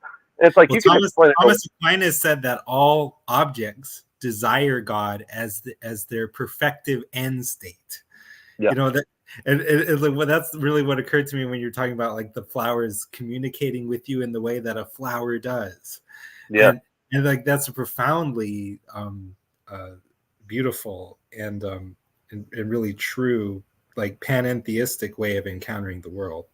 Oh yeah, no, and I realized that by my nature, I tell God what I am. Mm-hmm, like, when I am wrong and unloving and sinful, I am participating in evil. Now, the way to participate in good is by the ideal human that walked this planet 2,000 years ago. Now, I can't prove that to myself scientifically and reasonably. There's a book out called A Case for Christ by Lee Strobel.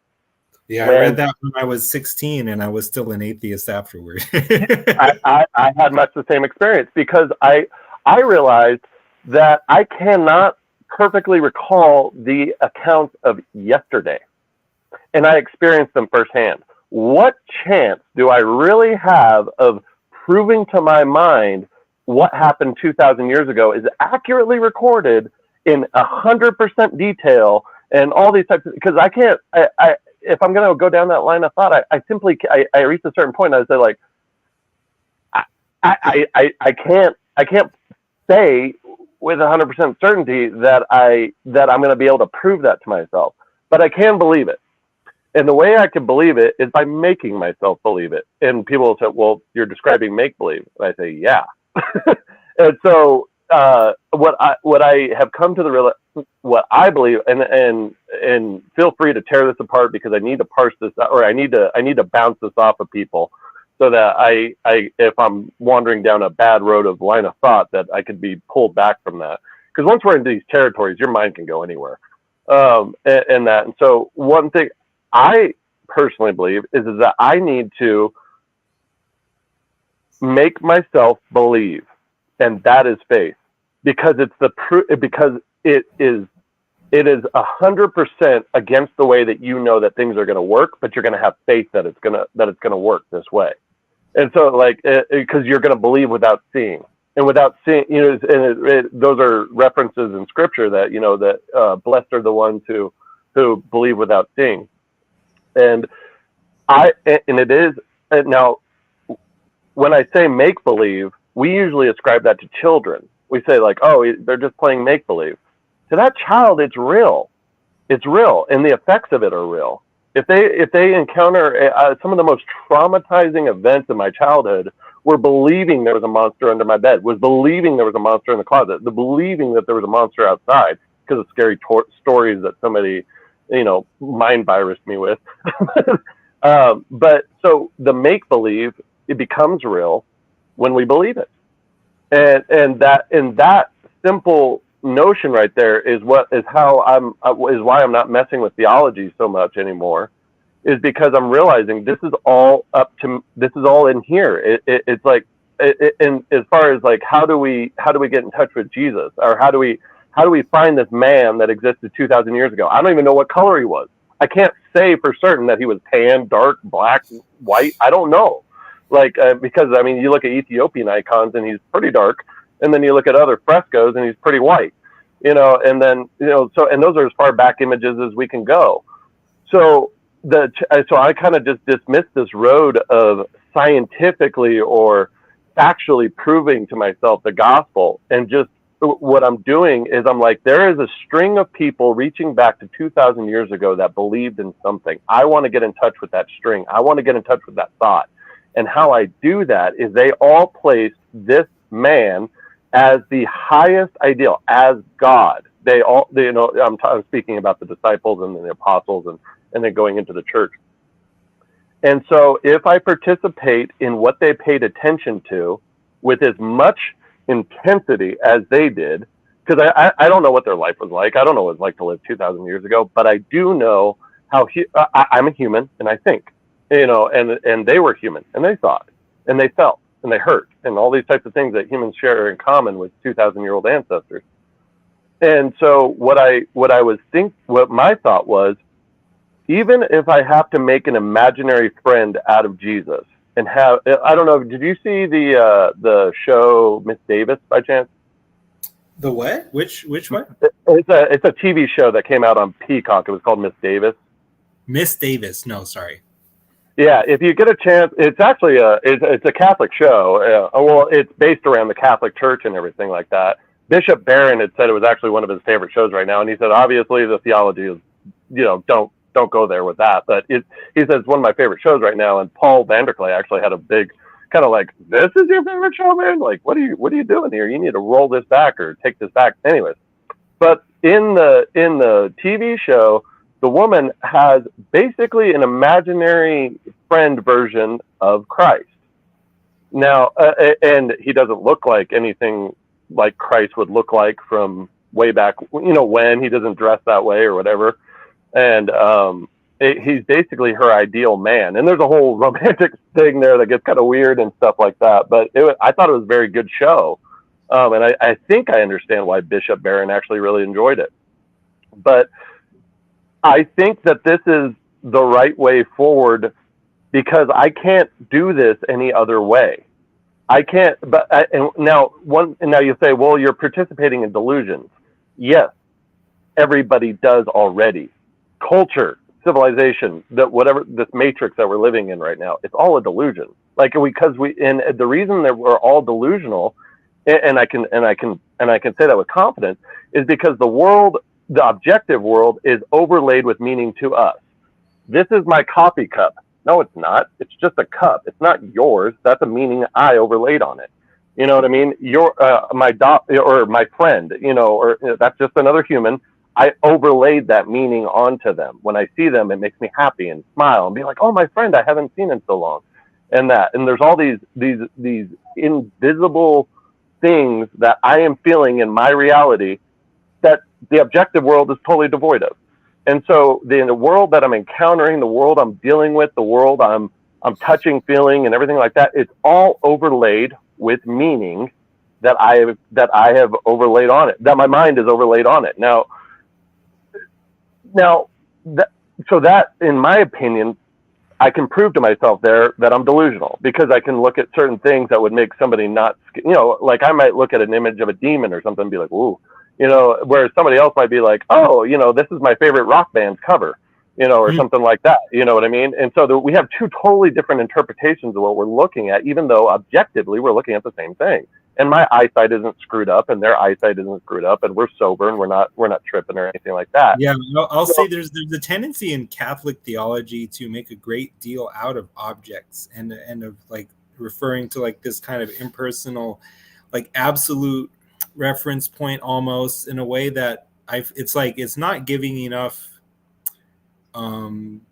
weight to like individual perspective. Because, like, as you look at the development of science, it moves from Newtonian to whatever is represented by, like Einsteinian, with its understanding of the importance of perspective and the relationship between space and time, and Niels Bohr and the Copenhagen interpretation of quantum physics, where it's the understanding and the importance of the observation event and things like that. Well, Catholic theology is kind of still stuck in this perspective of like perspectives don't matter, and it's like it's in the object, darn it, and it's like, can't you see it? And if you don't, well, who cares? Whereas I think even Christianity is like, my friend Luke had a live stream yesterday. I wasn't able to be in it, but where it's all about the importance of the question, who do you say that I am? And because it's like the only important question on some level, at least, given that God has created this world and given us freedom to encounter it in certain ways, he must be interested in the question of who we say that he is, because he hasn't made himself manifest in such a way where, it's obvious to the point of him striking dead anyone who says something even slightly wrong about him, and so on. But anyway, so yeah, no, I do. Sorry if I interrupted your flow. I do feel like I'm getting what you're saying. It's just sometimes when I listen to that Catholic radio, like it's just like the culture war. Kind of either or, it's in the object, darn it, it's objectively this way, and facts don't care about your feelings. It does rub me the wrong way, which I know people, I will get that. I will get the pushback. I think that's a lot of trad Catholic that is still in the world. And something funny that I think is trad Catholics remind me a lot of, I don't know if I'm using this correctly, but fundamentalists in the 90s or in the early 2000s, and that, because my dad was that way. He was like, no, he's like, Christ is true no matter what you think.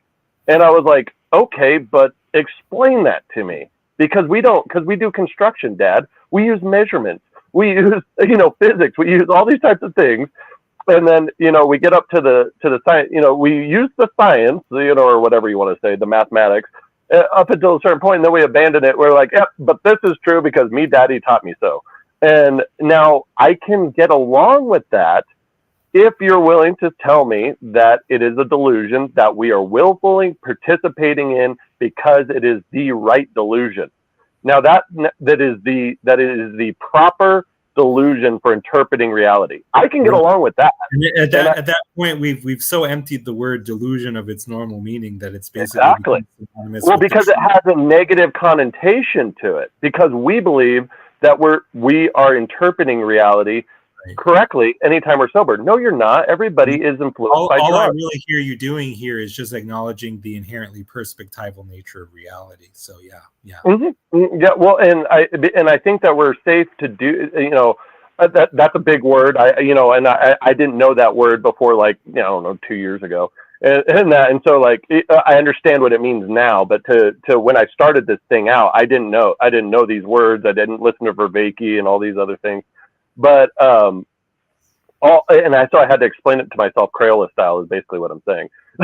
So, but it is that I can get along with it as long as we admit as long as we understand what we're doing, and we don't have.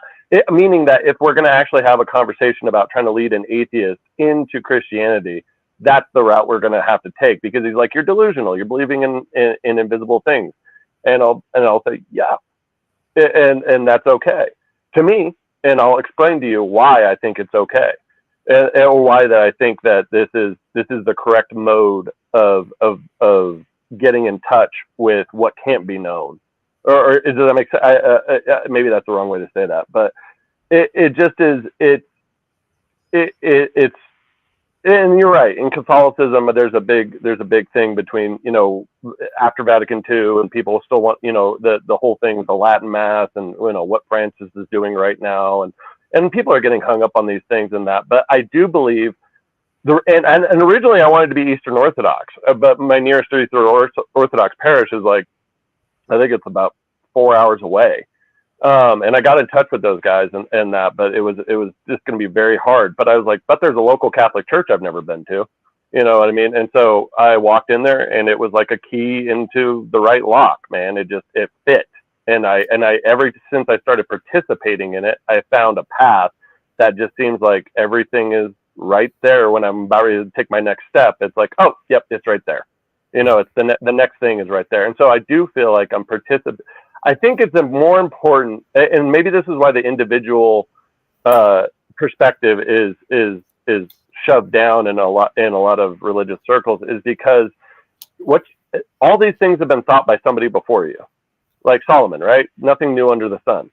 And so, there's people that spent, years out in the desert and fasted, however long, and thought about these things. And so I don't have the discipline to do that hard, heavy lifting work, but I can listen to what they're saying and take it as a train of continuous thought that has been going on for 2,000 years. And that's what I'm trying to get in touch with, is how do I get onto this thought pattern and trace it all the way back to Christ? Yeah, well, what I would say is, like, to God, you're not valuable just as like some kind of second or third rate Thomas Aquinas. It's not like you're valuable to the extent that you are like Aquinas. You are what's the word? The thought went right out of my mind. But basically, in your existence, I think there must be a way in which you are, by encountering the particular questions that you're encountering, you're doing theology that is, it's like every kind of phenomenon or relationship is like God's own self-identification, increasingly, from where I stand. And so you're doing groundbreaking theology in every thought that you have and every decision that you make. It's I don't know how to put it. The perspective that you occupy is unlimitedly important to God. So there's just a way that I mean, well, we think we're kicking God out of our mind when we choose to sin. We're like, okay, I'm gonna watch what I know I shouldn't watch, and so I'm gonna kick you out of my head for a few minutes, and then I'll bring you back online. And it's like, no, that's not exactly what's actually taking place. You are distancing yourself through God. Like, it's as if it's like an inverse reaction. Like, God's actually spitting you out at that point. Like, because you're participating in something he can't be around. And so it's almost like, and so we think that we have this control over, because to me, okay, so I've always heard people say, like, God spoke to me. Okay, let's stall there for a second and be like, did you hear an audible voice? Did you? Well, no, I didn't. Okay, well, what do you mean by God spoke to me? Or that God laid it, and then the other one that you'll commonly hear is God laid it on my heart, or God spoke to my heart. And I was like, I know that my heart is a pump, and it may have some other properties that are very, very, much. It could be a lot more than a pump. I'll give it that. But if I am hearing something, being influenced by something, it's up here. And so when I look at the thing that I know I shouldn't be looking at, when I give attention, when I participate in it, it's like I'm kicking God out of my head. And so like, yeah, no, I'm distancing myself from his like you said, Well, but then the question that gets into, if you look at Augustine's language, who said God is superior sumo meo, or sorry, yes, superior sumo meo and interior intimo meo. So he's higher than my highest, but he's more inward than my inmost. And the question of transcendence and immanence, right? Which one has priority? I think a lot of people would say they're equally whatever, but for me, because the way that I see distinction is always happening in underlying unity, where the distinction equals transcendence, the unity equals the immanence, and the unity is more fundamental. Like God is the ultimate reality, most fundamental reality. The immanence is nearer to who God is. So in other words, like, to what extent can I push out or push away he who is more inward than my inmost? And this gets into, for me, it's getting into what others would call heretical territory. I mean, already what I said is like taking the panentheism and saying the pan part is more important. Like, I don't necessarily describe myself as a pantheist, but I think it's close enough. In other words, for most classical Catholic theologians, it's the ultimate bugbear. But for me, the pantheism is truer than the panentheism in the sense that it's putting the emphasis on the right one, the immanence, rather than the transcendence or the distinction. Because, God in his mode of distance is like in the mode of power, but power, like McDonald says, mere lonely power has no power to create. Love is the power of power. It's the immanence where it's at. And it's almost like, see, if everything that you do is aimed at the good, if only defectively, it's like there's something rightly ordered at the bottom of your disordered desires, right? Yeah. And so now I'm sounding Jesuitical and like I'm speaking for the devil or something, but increasingly I cannot escape the conclusion that God is, how I'll put it is like this, and if I need to back up the assertions more, I will. God is in each one of us as each one of us. In other words, that perspective it's like God sees each of us as if we're the only person who exists to him. And that gaze of God turns out to be, I suspect, the very same thing as my consciousness. There's actually no separation between me and God. Like Julian of Norwich said, between the self and God, there's no between. Mm-hmm. So in other words, it's like God's own apprehension of God's self, the good, in me each time that I choose whatever I choose. Because whatever I choose it because for me, it's the best out of competing options. Right. And so, in other words, there's a way that even as I choose what I think I know is wrong, but if I really knew it was wrong, it wouldn't have been what I would have chosen. If I'm choosing it, it's because on some level, I actually think this is most good, most God.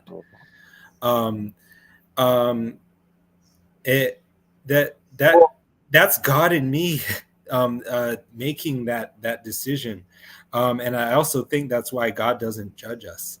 But see, I understand that for a lot of people, this is going much too far. I think, and the where you just said God doesn't judge us, it's, I could now let me say this out loud and see what. Let's take a time out then. Okay. Let me just take a quick break, but let's stay on. Give me 1 minute. Okay, sounds good, brother.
What's up, man?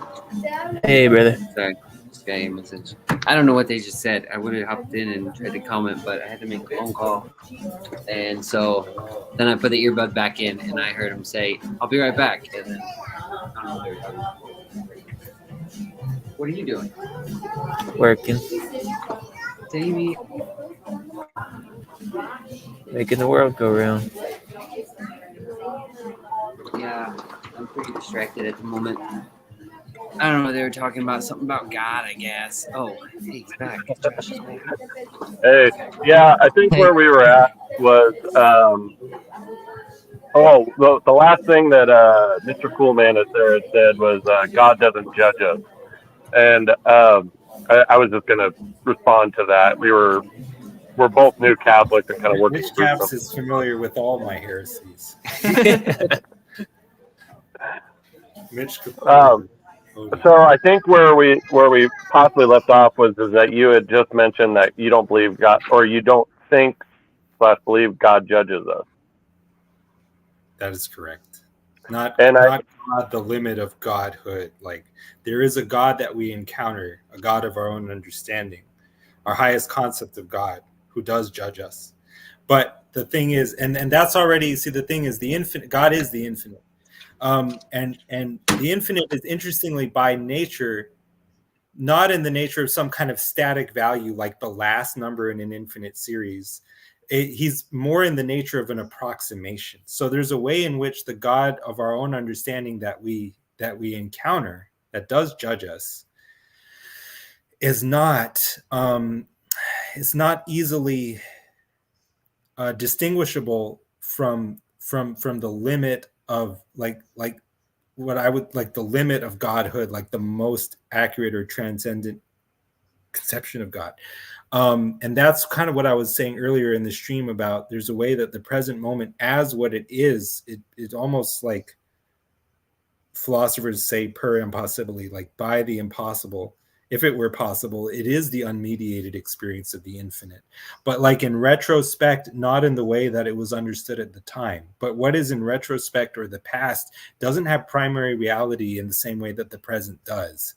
But nonetheless, so it gets complicated because I do believe God judges us, in my opinion, by allowing us to judge ourselves. And we judge ourselves with our kind of, it's like an unconscious, unfinished representation or conception of God. As soon as you've come into contact with the concept of Jesus Christ, the perfect man who died for your sins, you now have a judge. That is correct. And so for me, like Jonathan Pajou said once in one of his videos, that Adam is the reason he can't look at the tree of life is because he can't look at Christ hanging on the cross. And he said, now he's like, no, that's going to go all over the place for a lot of people. But he's like, that's the idea. And so when me personally, when we die, I know that I'm going before a just judge, Jesus Christ, because he lived a perfect life. And because I'm in touch with that concept, I know that I'm not perfect. And so I'm a squiggly line, and I know that he's a perfect circle. So because of I can recognize that as the perfect circle, I know that I'm a squiggly line. Does that make sense? Yeah. And so like I wouldn't be. The reference point becomes a judge, and now here's the thing: is it's not arbitrary. Is that like because a lot of people will think that at this point, well, okay, if that's the case, then we can just pick any given image and sit it up there as my judge or whatever that I'm gonna, whether it be Vishnu or something like that, go off into the Eastern things and all this sort of stuff. But no, I don't think you can. I don't think that you can, should, or anything like that because what we're talking to choose your own judge. Yeah, it's like. You're not really at liberty to choose whom you think is who you think is the most beautiful woman in the world, for example. Like that kind of more so like discloses itself, and then you choose what based on those givens almost. Because we have this idea that there's these choices that we make, and that we can participate in whatever reality, like the perspectival reality. We can choose our perspective. and it's like, no, I don't think that works, because it gets the interaction between like sort of like what is mind dependent and what is mind independent is very tricky and paradoxical. There's a way that not everything that not all of our value judgments are open, at least to what we call our conscious decisions, like at that level of the self that we can consciously apprehend and delimit as separate from other identities. I mean, maybe if you use the word self in such a wide way that it includes everything in your consciousness, then everything is like this kind of like self-judgment. And that is actually the wide way that I'm using the word self, which is almost so wide as to empty of it, or it is so wide as to empty it of a compliment. Or contrast. But I do find it necessary to do that at that level of reality where you see it is inherently perspectival. But I recognize there's funny stuff in play here. Just even to say something like it's an absolute that everything is relative is to put forward an absolute. So I'm aware of, yeah. And to explain it to ourselves, and I'm listening to what you're saying, but there's a few things that we touched on earlier, like with the Trinity, that I think can come into play here, because we're talking about Christ as a judge and how God doesn't judge us, but Christ is God, and like how would that possibly work? Well, I think the image that we get in Revelation helps, and that the Lamb is on the throne. Now, in my mind, growing up in the Protestant church, and that I literally had, I guess I had in my head, the big guy with a white beard up in the sky, like this Zeus-like figure. Yes. That was God, and it was like, and it has taken some work to kill that thought, because it was 100% wrong. I mean, as far as I can tell. The first time I read the Bible as a non-believer, I read that in the Revelation Great White Throne Judgment, I thought it was the Father on the throne. Like you might say, well, the Father has no image, but in Daniel he sees the youth and he sees the Ancient of Days. Yeah. And so I thought it was an Ancient of Days Father figure on the throne, not the Son. But I understand most commentators and interpreters view it as Jesus on the throne, which is interestingly fractal. Yeah. But anyway, so continue. No, it just is that now it allows us to realize, to put things in the right place when we have the image. And a lot of these concepts, like the lamb, and none of us are sheep farmers anymore, and very few of us interact with sheep. So the images that we're getting, we have to, kind of flip our minds back to what it was like 2,000 years ago when John, received his revelation. And to me, I'm so sorry. I don't want to derail it, so you can ignore this if it totally does. But what was so wrong in your mind about that picture that you had of the bearded man? Yeah. Well, it's not that that was just something I was given. Unfortunately, as a child, there was these things called Chick comics. I don't know or by Jack Chick or something like that. And they were these little comics that churches had all over them. They're very big in the Protestant and Baptist churches. I don't know why, but I liked looking at them, and I started looking at them at a very early age. Well, in many depictions of God, which you're not supposed to do, he made the big figure with a glowing face on the throne, and so it was just an early childhood impression thing that it was a lousy way to look at it, and it shouldn't have ever been in the churches. That's it. What was lousy about it? I know that there's this idea of not wanting to depict God. I get that from the early commandments, but what was really lousy about it? What do you think was the negative effect of seeing that and holding that picture in your head? That I didn't understand, because I put Christ as a less than this, like is that because I'm less than my Father, like meaning that I'm smaller, he's stronger, he has money, I have none, he has knowledge, I have very little as a child. When he says things, I have to do them. So that's my relationship with my Father.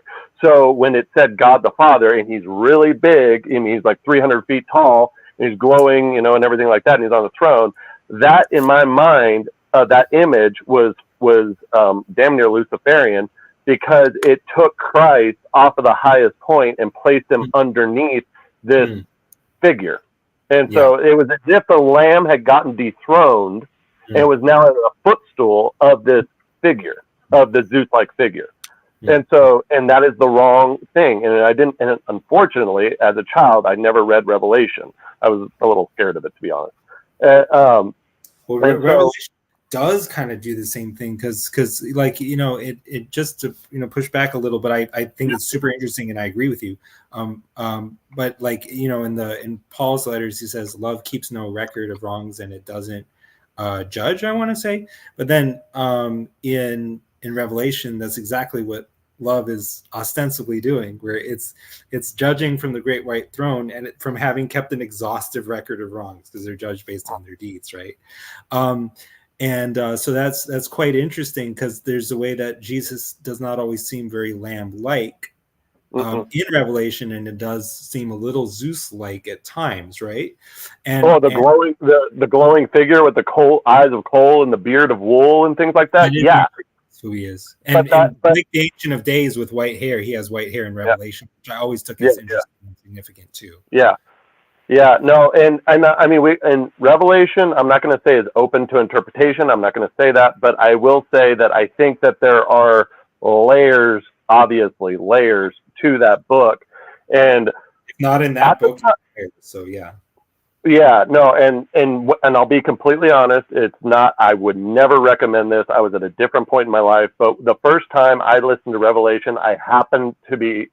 I had meant to smoke just a little bit, like a lower amount of marijuana, just so that I could have a good evening and listen to some scripture. And my brother challenged me. Alex, is they're good for atheists and bad for believers. In other words, once you come into a certain kind of relationship with God, it's no longer good. But if you're an atheist, there can be good things from it. And I think I was an atheist, but I was an unknowing atheist. Right. I didn't know that I didn't believe in God. Right, and so, when I listened to Revelation for the first time, I think it was about a 29% sativa, which was, really high. And I spun out, man. I mean, it was like something cracked open. I was just like, I thought like I'd never seen anything like things before. And now that had negative consequences, because I went down some rabbit holes that were dead ends and things like that. But as far as, the images we get in Revelation, I think that I'm guessing that when John had that revelation, he probably hadn't eaten for about 3 days or so. And he'd probably been, out, thinking and maybe even in the dark. Because when the image starts, I think he's in the dark, if I remember right. Or maybe just an angel showed him a vision. I don't know. You know what I mean? Yeah. It says it was a vision. And then we go into the Pajui and, like, what are angels? And what are demons? And I trust his interpretation of what those things are, those entities are, because he's coming from an older perspective. He's coming from a perspective that's been handed down. I was not raised Eastern Orthodox. So when he starts talking about angels and demons, I'm just as lost. I'm not as lost, but I mean, I'm having to destroy my understanding of what an angel is. Because I was go ahead. I'm sorry. I was just going to say that to me, they were like these invisible. Honestly, I didn't ever know what they were, and that was one of my problems with the type of Christianity I've been handed. Is that I couldn't, like, what is a demon? What is a spirit? What is an angel? What are these things you keep referencing? Interestingly, see, my father was raised Catholic and became Hare Krishna, and I was having a conversation with him about this the other day. But like the Pauline understanding of angels and demons.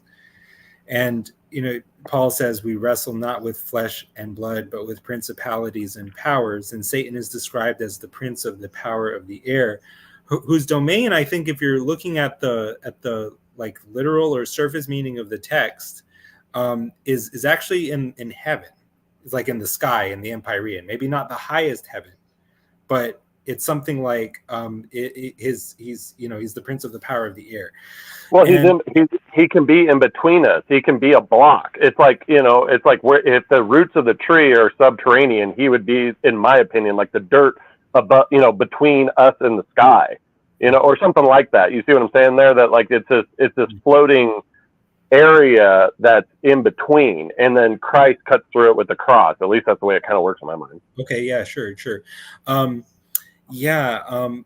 as far as like what angels and demons are as principalities and powers, it would seem, and I think this is true for Pajot, they are patterns at work in reality. Like spirits, there are way things tend to go once certain conditions are met. That's another way of putting it. But is the pattern really analytically separable from the conditions of its being met, or like is it the same thing? So but yeah, it's like, for example, greed, pride, lust, sloth, envy, these are demons. They're powers.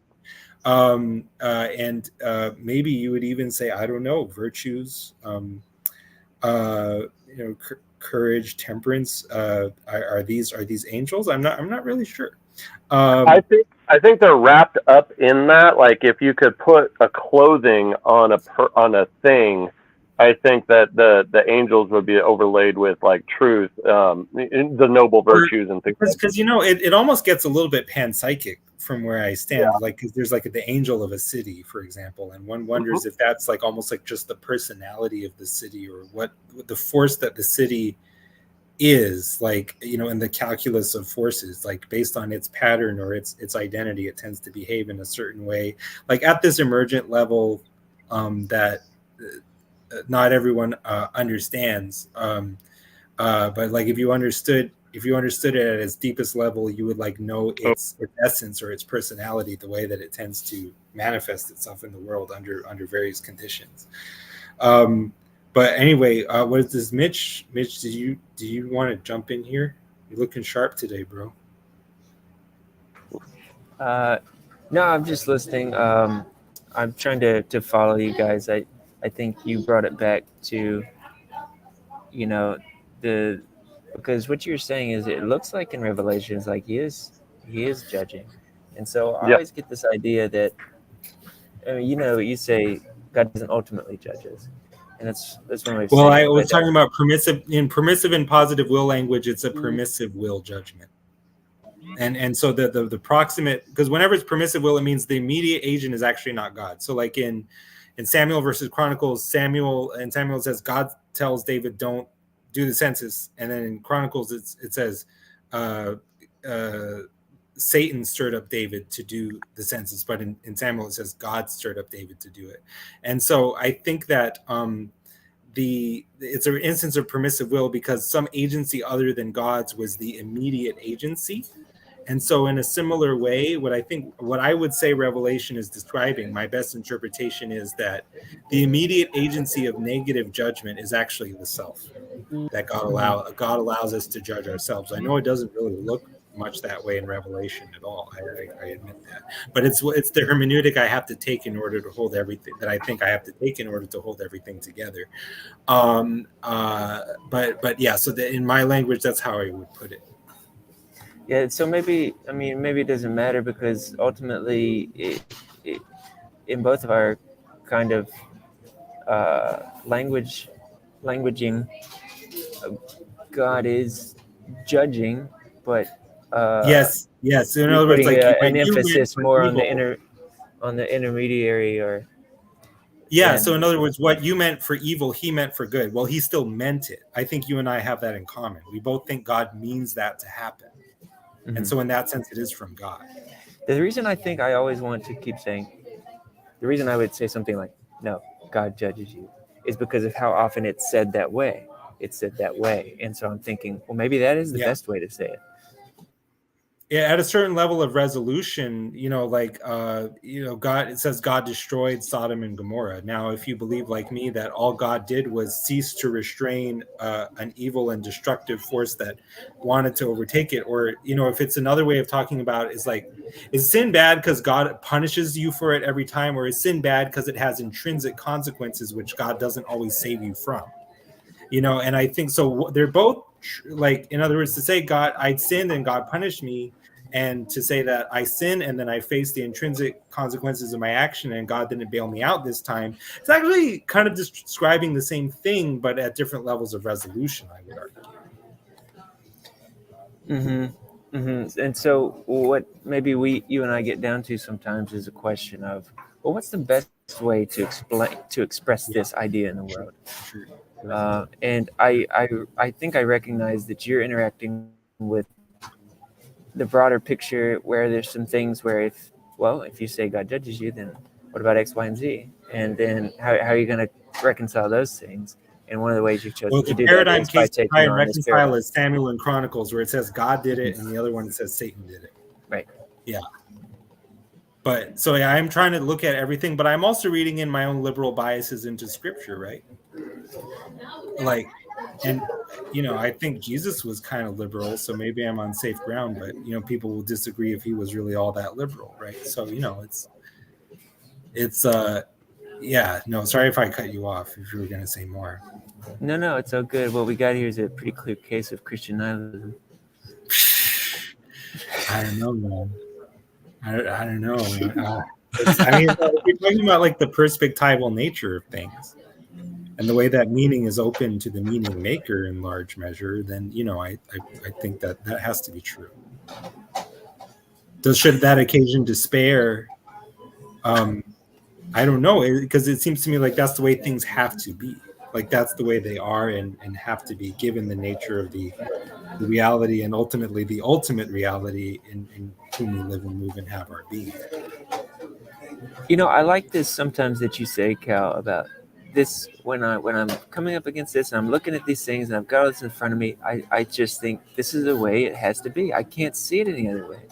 And when I think about that kind of place that you're in, it's either that when somebody says that to you, you have to either think, well, they're either truly in that place, like they see no other way around it, or they're suppressing unrighteousness. And either way. So, and that's why you and I are going to go on forever, me and you, because we're friends and brothers in the Lord, I believe. You and I are going to go on forever pushing back and forth, because we're going to constantly be playing against the possibility of there being some kind of suppression on either side. Oh, sure. Very good. And then that's good that we would do that, But who's Magneto and who's Professor X?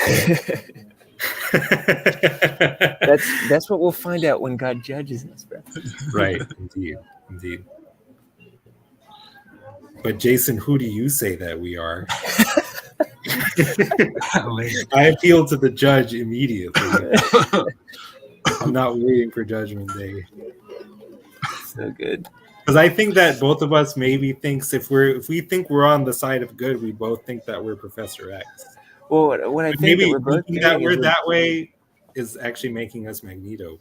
I don't know. Assuming one of us isn't suppressing, and I think it's possible that neither of us are suppressing, but we're both in a position where we can only see things the way we see them.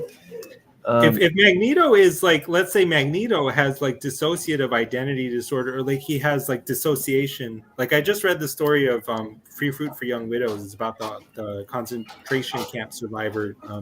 In the story, he's only known by his last name, Professor Tendler. And he goes through horrific trauma, and he ends up like dissociated from himself. Like he's capable of like inhuman actions that the rest of us are not capable of. But it's only because of the trauma that he went through. So like if we have Magneto, who in a sense, because of his dissociation, it's like all self-deception is like this ultimately, because it's like you are responsible for it, but at the same time, it's like, this is hard to word.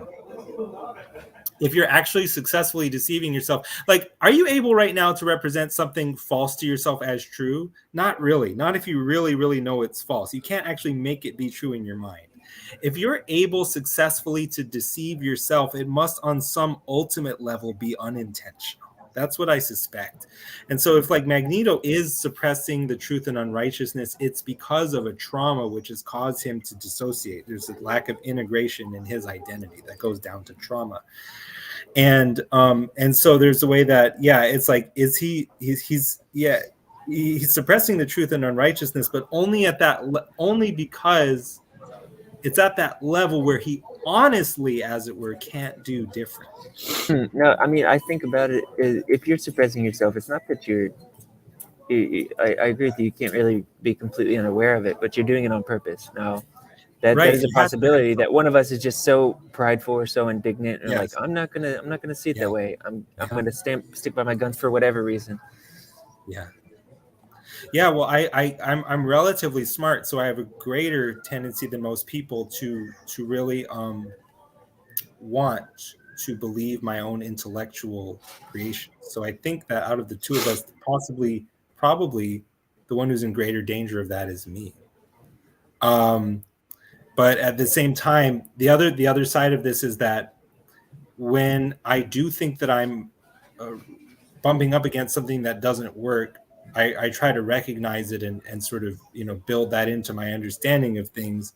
And so at this point, it's like what I've settled on is true. I've done so because over many encounters with truth and the sort of truth sphere or truth space, it's just I've run up against things from enough angles where it's like it really has to be, otherwise I'm completely not only blind, but like intentionally blinded by God. Well, I think that's the nature of it, because we're not going in a straight line with these things. They're permeating into all kinds of areas of our thought life and patterns of thought and behavior, and it's not like we can just retrace our steps. Sometimes it poisons the rest of our bloodstream if we get a bad idea, or if we get something wrong. And the other thing is, doggone it, I lost the other thing.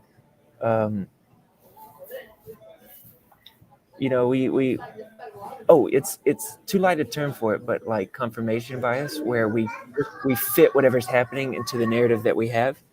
And I think I see that in myself a lot, because I run with an idea like Christian nihilism for so long, and I'm like, no, I can make this fit. It seems to be, or we do this. A better example is like, maybe if we have a certain theological foundation, we can make the scriptures fit into it. Yes. Or we can curve them to where they fit somehow. Well, and then the paradigm case of that is the permissive positive will distinction, as I've outlined it, because there's nothing that theory cannot explain, and you can say that it's an unfalsifiable theory on those grounds, and to that extent, it's arguably like a weakness. I think that there are cases when tautology, what is unfalsifiable, is not fallacious, but is actually indicated or called for by the explanatory situation in which one finds oneself. For example, when one believes a book to be inerrant and incapable of self-contradiction, what then do you use to explain an apparent contradiction of the form where God did it and Satan did it? You have to be a subtle kind of thinker, or you can punt to mystery and just be in humility and be like, I don't know this. I'm not going to try to explain it. Or you can be arrogant in a kind of Magneto-esque way and think, I can explain it. I'll be like atheist. I'll bring down fire or something. I'll steal the secret of the Bible and I'll lay it bare or something like that. If that's what I've done. I mean, the other thing that happens just as often, if not more, is like someone comes along and says, well, don't you know, so-and-so already did that and said that, and it's nothing new. So am I too radical, or am I stale? Whichever. I don't. What was your motivation? In my case, it wasn't to garner fame, obviously. So, in my case, it genuinely was to make sense of things. Yeah, but it did coincide with you changing your handle to Mr. Cool Man. So you tell me. Yeah, well, the self. Yeah, see, there you go. I was kidding, Cool Man. Yeah, that. Yeah, no, it's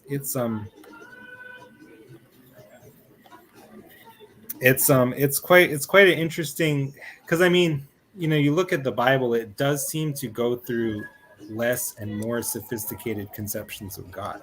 That's kind of how it seems to go. In the beginning, it looks like God is like a dude. He's just walking in the garden. Later on, he's more unapproachable than that. Like on Mount Sinai, it's understood that he's quite awesome and transcendent, but at the same time, it's understood that he's talking to God. Moses is talking to God face to face, and he sees God's feet. And they build the Ark of the Covenant, and they have a mercy seat. It's like, what part of God is the seat for, right? And so, but you go on, and then it's like it becomes less about keeping rules, and it becomes this more searching, beautiful, ethical thing, like the prophets who say that God says that your sacrifices are abhorrent to me, and your keeping of the Torah is abhorrent if you're not reconciling with your brother, and if you're not doing right by the widow and the orphan, right? So it becomes something, it becomes more and more like sophisticated conceptions of God, I would suggest. And so the permissive positive will distinction is a great way to kind of hold it all together, because in the beginning where it says evil comes on a city because God positively does it, I think later increasingly there's a sense that God he does not take delight in the suffering of others. He doesn't take delight in punishing, or he's not willing that any should perish. He doesn't want anybody to experience the consequences of their sin. And then there's also, I think, like I'm reading like the Apocrypha in the Catholic Bible, and they have like the wisdom literature, like the Wisdom of Solomon and Ecclesiasticus and not Ecclesiasticus, something like this. There's an understanding in there of the sin that it's condemning. It's like these kinds of patterns of action that are anti-being, that they're inherently taking the form of cutting off the branch that you're sitting on. So it's not that they're wrong, because if you do it, God's going to punish you. But if he didn't, it would be a lot of fun forever. It's wrong because there's no way in hell there's no way that this could actually ever be good, because it's just undercutting its own foundation. And so like what are some examples? What are some examples of sin like that? The way to see it is like basically all sin is like that because it doesn't make you happy forever. Mitch is gone. Maybe he'll come back. But it's like you lie enough times, you start lying to yourself, and then you start believing your own lies, and then you become cut off from reality, and then you're really cruising for a bruising when that happens, right? Or am I breaking up here? No, I'm listening. If you commit murder, there's a way that the violence that you inflict on your brother is like a violence that you inflict on yourself, because there's a way that he is part of your identity at a level that you don't consciously understand, and destined only to become an ever more integral part of your identity as reality moves toward integration. Because it's like reality, the ultimate reality, God cannot forget. Logically, it is impossible. So information can only be added into the system of all real events that are sort of held together by God. Information can only be added, and that means the direction of reality vis-a-vis itself is toward like the universe, you might say, is headed, it's like always going deeper into itself, and it can't help but. And so like if you commit violence, you murder your brother, you're going to be haunted by that. People who commit murder like that, or who were assassins or who were soldiers, they're haunted by the killings they commit. In other words, at a level where it's no longer voluntarily under their control, they're haunted by it. They wish they wouldn't think about it, but they still find that they do. Or like drugs are never seemingly fun indefinitely. People wish that they could quit. There's something about the loss of agency and a sort of a recognition that one has compromised one's soul on a level where one is not entirely comfortable with it. More and more, if you commit adultery, because in your marriage you're so disappointed that you want to leave, but because you think it's just, this is just, it's like in the John Mayer song or something, it's like if one is good, then two is better, like, and no one will see, no one will notice, it won't catch up with me in some way, as if the pattern of reality were not toward ever deeper levels of like integration. Then I'll just I have my loving wife, but I'll just pick up a little extra on the side. Let's see if that will actually make you happy when the full cost of that is counted.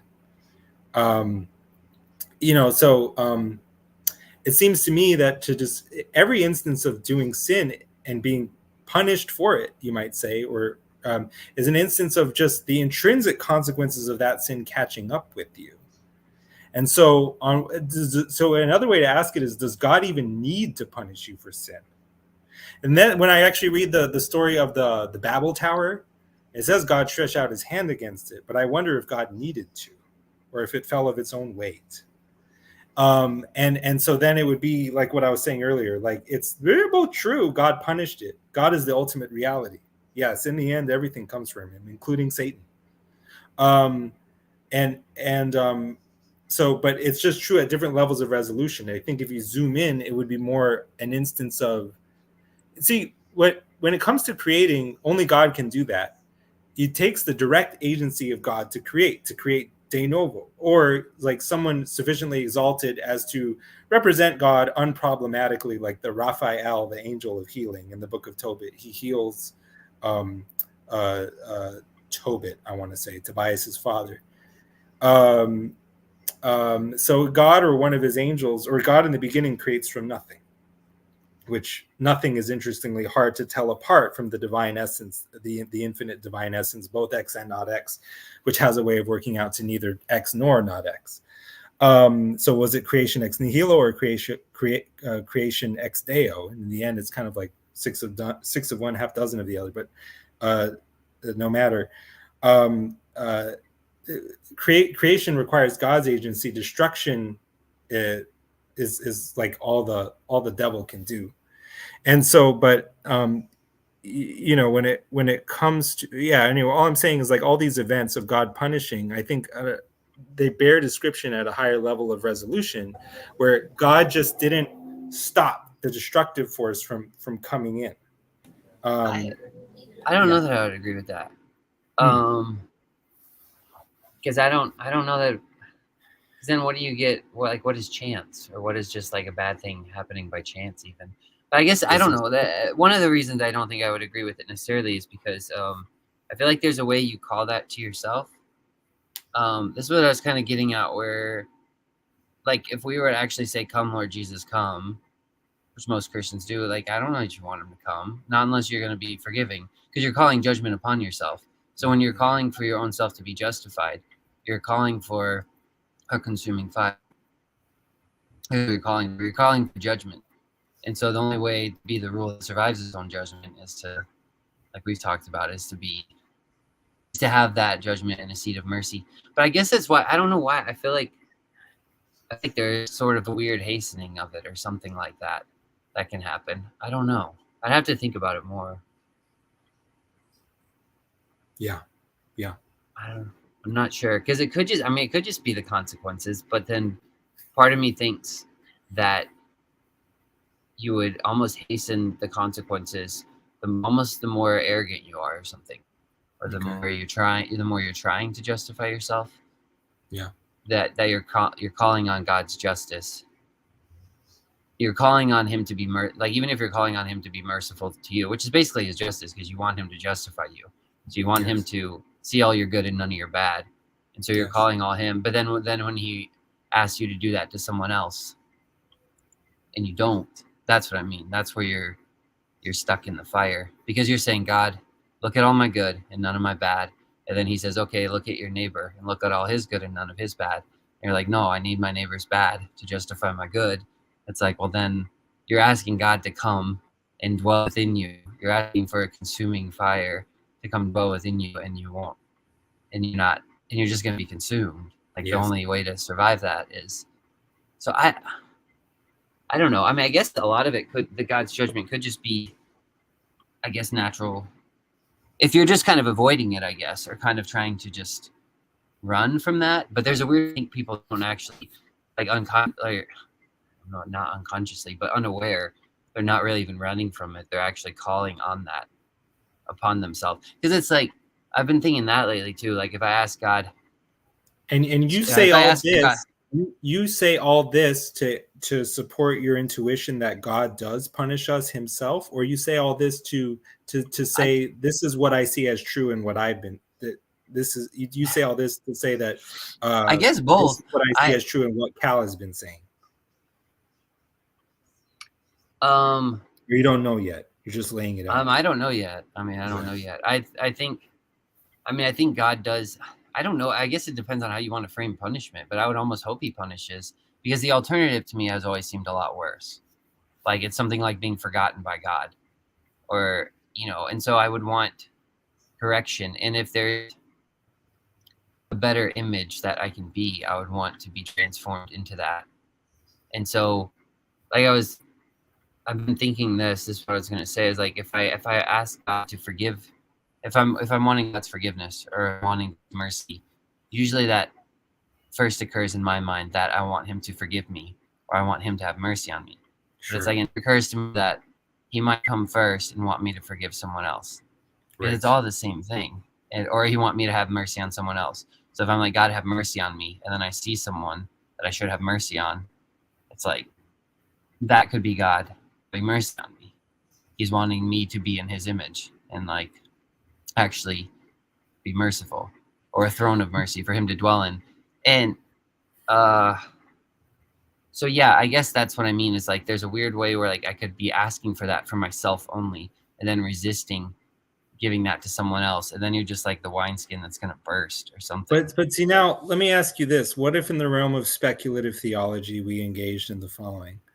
What if God's nature were such that you could call on him to come and justify you in a way where you didn't have anybody else? All right, can you read that? There's a way you could call on God to justify you.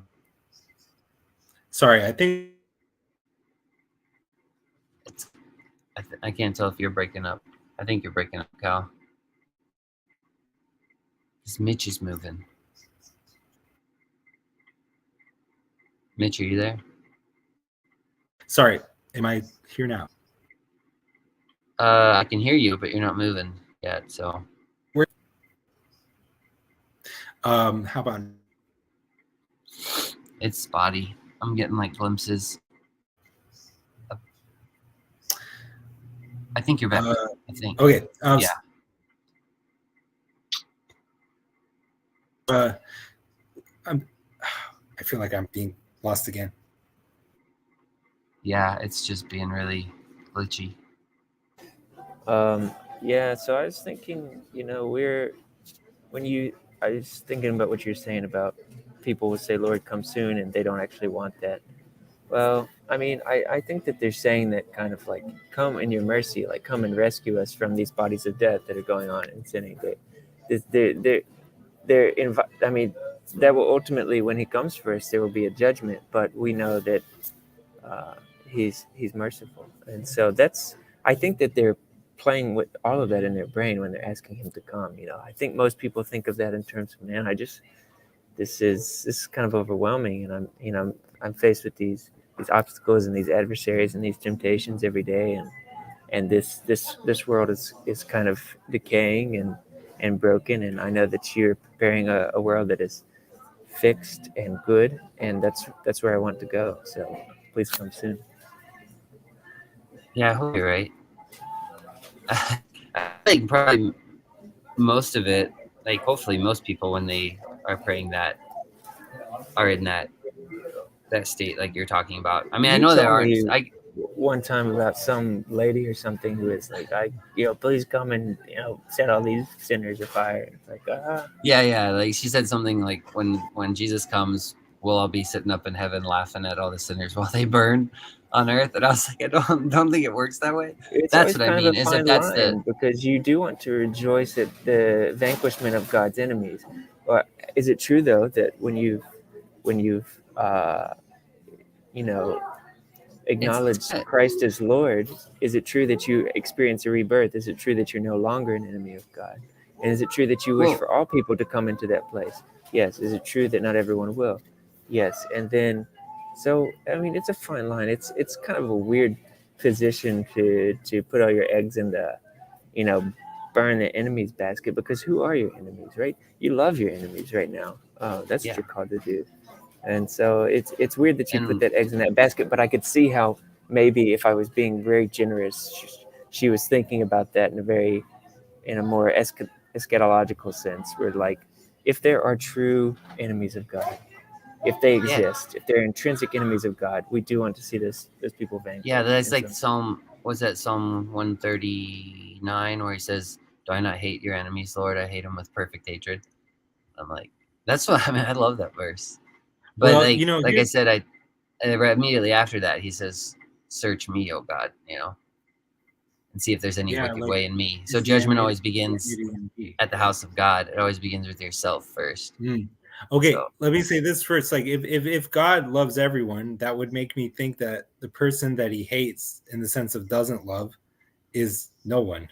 So the only enemies that God has are like, it's things that are like, they're pure negative space, like pure emptiness or pure non-being, like a non-person person. Like Peter Hyatt said that he knew a woman who had visions. Or actually, his wife is the person who has visions, and that he was trying to minister to somebody who was all broken up from past trauma, and his wife of Satan going to like menace her and trouble her, and like before he did that, he put a sign on his head that said something like this. It's like in the Odyssey when Odysseus tricks Polyphemus into being unable to call the other Cyclopses to his, i.e. Polyphemus' aid, when he tells his name to Polyphemus as nobody. So when he's attacking Polyphemus and blinding him, Polyphemus calls for the other Cyclopses and they ask what's going on, and he said, nobody's attacking me, and they're like, okay, shut up then.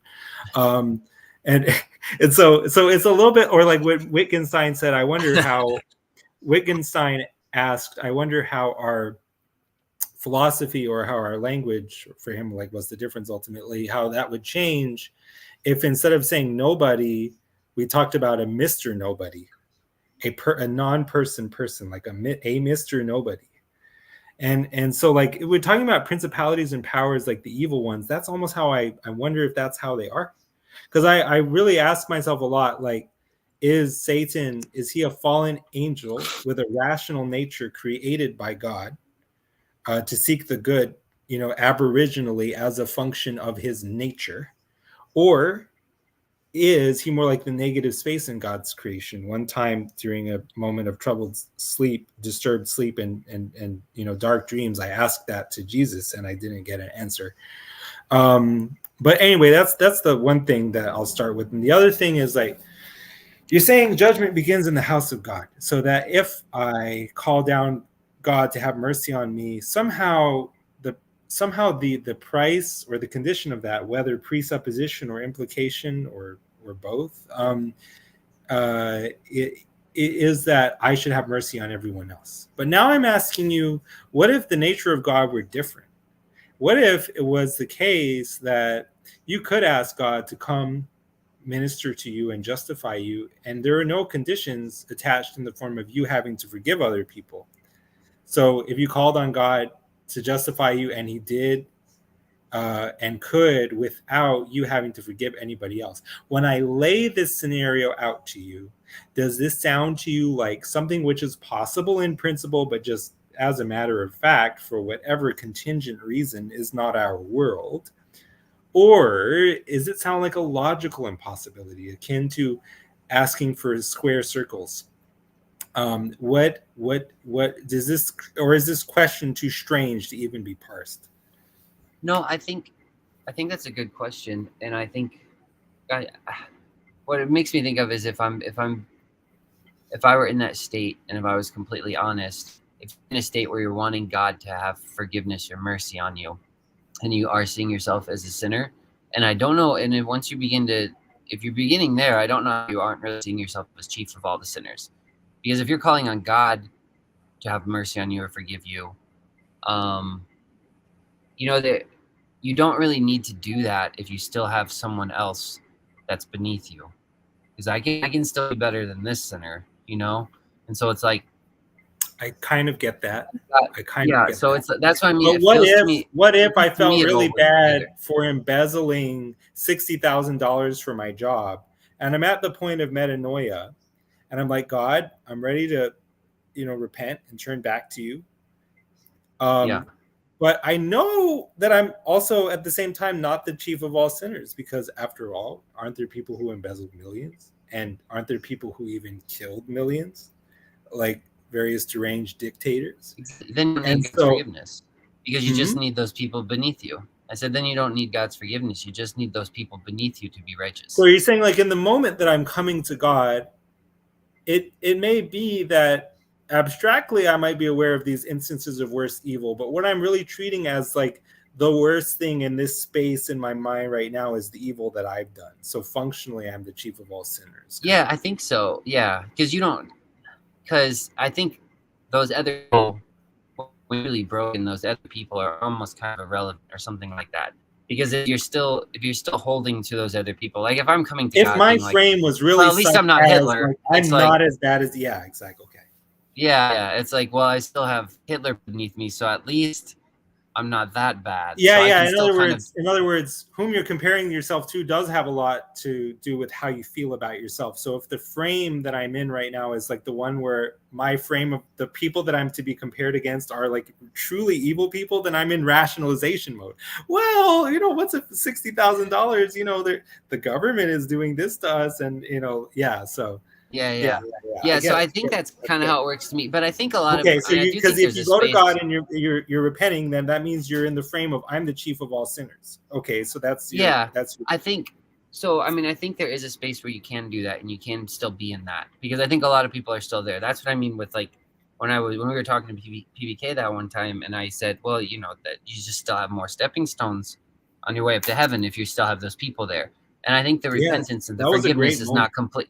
Well, I think the repentance and the forgiveness is not complete. So that's what I mean is I don't think Christianity, this is probably me punching below the waist. Like, I don't really want to say this, but I don't think Christianity is necessarily there yet, because I think we are in that space where like God justified me for my sins, but at least we still, have Sodom and Gomorrah as a backdrop for our good. Yes. Like that's evil. We are in that space of needing to define some loser group that we can be better than. Yeah. And so I don't think the metanoia is complete until we have become the chief of all sinners. And it's like that loser group is almost weirdly, we're broken enough to where that loser group is almost irrelevant, or we're beneath them. And we're like, okay. And honestly, I don't know how you don't get beneath them. Like it's just because that's what that passage I sent you in Matthew, where it's like, well, if I would have lived in Sodom and Gomorrah, I wouldn't have done what they did. It's like, how do you know that? That was so long ago. You don't have any of the, we've built up our own righteousness, our good on the backdrop of the evil of the past. And so it's like, they didn't have a Sodom and Gomorrah before Sodom and Gomorrah to even direct them which way to go. So it's like, there's no way to even justify yourself by doing that. And so the metanoia, the repentance has to go so deep that it really does have, and the forgiveness has to go so deep, where it does have to go all the way to the pit of hell and come back up. And I think that's what, Christ did, or at least that's what they say he did. Let me tell you while I still can, and before I forget it, like the way that I answer my own question. Because you're saying that it happens that when we call upon the God of the Bible to forgive us, we have to forgive everybody else. And there's actually no other way that it can be. And when I try to imagine, well, suppose it was that I could call on God and he wouldn't ask for that. If it's wrong in the end to withhold forgiveness and or to judge others, then there's a reason why it's wrong. And I ask, why is it wrong? The answer that the form that the answer must take in my mind is as follows. It must be that in the terms of the deepest essence of who I am, or the highest level of my identity, it's something so open and unlimited that there's no final distinction between me and any particular other person that I know, or like any other in the abstract. And this, both X and not X, is God. So it also, what it's saying is like that God is the highest level of my identity, or that in some sense I am all people, like each man is all men. And that this is what it has. If it's wrong to judge others and or to withhold forgiveness, this is what it's entailing. It's like, because you are all others. That's really what it seems to be saying. Now, for a lot of people, that could obviously be problematic, but like submit, another position. I think that a lot of, we're not in a position to withhold forgiveness from anyone. And I think a lot of that has to do with the fact that we're not able to judge anyone because we don't have a high enough perspective. And I think that's why we're told to love our enemies, because it really doesn't make sense to love your enemies. But I think the suggestion is possibly, I'm not married to this, but I think the suggestion is possibly you just don't know who your enemies are, and you're gonna wind up hating your brothers and hurting and hating people that aren't really your enemies at all. So don't try to judge who your enemies are. Just love everyone. When I think of that, what I think is, I think along similar lines, but see, it sounds to me like the answer you're giving is like, in a sense, you don't know presently who's elect and who's not yet, who's to be your eternal brethren in heaven and who's not. And then, so the way I look at it is like the factors that you're not aware of, but which are nonetheless germane, are the factors internal to the person that led up to them doing what they're doing. And like when Jesus said, "Forgive them, Lord, they know not what they do," he seemed to be, presupposing that people's reasons or ignorance that's germane to the reckoning of guilt or the imputation of guilt. And so it seems like I can't judge Mitch because I don't actually know all the stuff in Mitch's past that led to him being who he is. And it might be that under those situations, I would be a worse person if I had that past and that kind of humility. Except that a lot of the time in Christianity, it doesn't seem like when people say you can't judge, that's actually the reason that they have for saying you can't judge. A lot of the time, it seems like it's not factors internal to the person being judged. It's actually factors internal to you, like because the reason you can't judge is because you're a hypocrite. So like, I read the story Free Fruit for Young Widows because it's all about how this dude who did some really inhuman stuff that's hard to understand, when you learn his backstory, you understand that he went through some really horrific and inhuman stuff. And that either, well, depending on your point of view, it either excuses or does not excuse what he did, right? But in either case, it seems like what is potentially exculpatory of him is his whole problematic backstory. In other words, factors internal to him.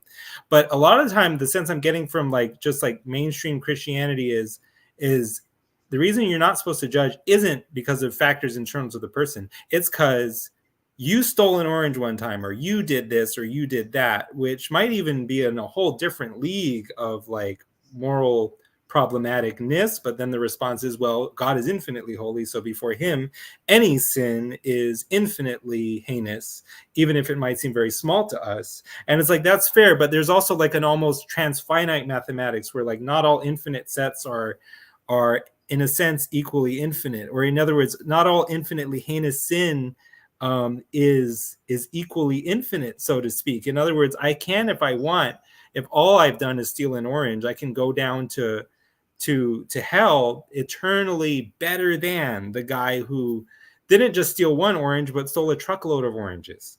Like that. And so I don't know. Anyway,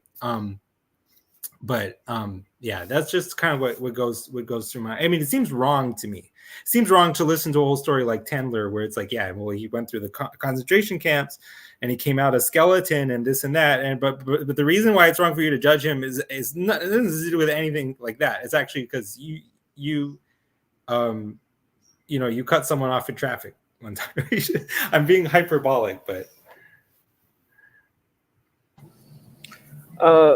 I mean, yeah, I think that's part of the having the limited perspective is not knowing what someone has gone through. And I think there's even more to it than that. There's more that we don't know that's relevant besides their past, which might have contributed to their bad behavior. So yeah, but I think the main reason we can't withhold forgiveness or love from someone is, well, we're told not to, and then I would say we have too limited a perspective to try to make judgments on another person. Now, there are times when we are called upon to judge one another in love, and you think this is going to sound like Antichrist or something, but you judge someone as you judge yourself. As you love someone as you love yourself, you want to judge someone as you judge yourself. And so as you're judging them, it's to ultimately see them come to a better place in life, or a safer place in life. And that's something that I think primarily happens in God's family and his church. You know, if I'm judging, go ahead. Oh no, I'm just glad you brought that up because I don't know. I thought about that a lot before too. Like even when you were talking about, you know, if you end up killing someone, you're ultimately killing your brother. And I've had that thought before. Like if you kill anybody, it should be your brother. Like you shouldn't. You love your enemies, but like a brother is born for adversity. Like there's a weird way where I mean I don't think you should kill your brother, but I guess what I'm saying is like if there is a I think I mean I'm still on the in the space where like I think you can still forgive somebody and have capital punishment. I think forgiveness is more fundamental than all that stuff. But I'm saying like if there was a space where like you found yourself having to judge, because any judgment is kind of like a slashing of the sword. So if you're having to like actually judge your this person, it's like that person should be like almost like your mirror. They should be your brother or like your father or your closest, because you should see, like you were saying earlier, Cal, like you're really ultimately judging yourself. Like you are, them is to judge yourself. And so if it's your brother, it's like that's your flesh and blood. That's your nearest and dearest to you. And so there is a way that's for your good, I think. Because, I mean, even talking to you guys, I would want, if I was going to get rebuked by someone or corrected or judged by someone, I would want that. Especially if I was wrong, I would want it. I would want you guys to say something to me rather than to not say anything at all. And then I would almost want it to come from you guys rather than from some stranger or from my enemy or something, you know? Because then it's gonna wound me more when it's from you love, but it's gonna actually be weightier, you know? I don't know. There's something about that. I'm not quite sure what to. That was just my thoughts on that. I don't know if they're right. When Mitch said what he said, like you have to judge another as you would yourself, and like what that means is like imaginatively projecting yourself into their circumstances and walking through it as you would. But see, then there's complications because it's like it can be like some guy when he was desperate, he stole money from a convenience store or something. Or maybe he stole food from the convenience store, make it a less heinous thing.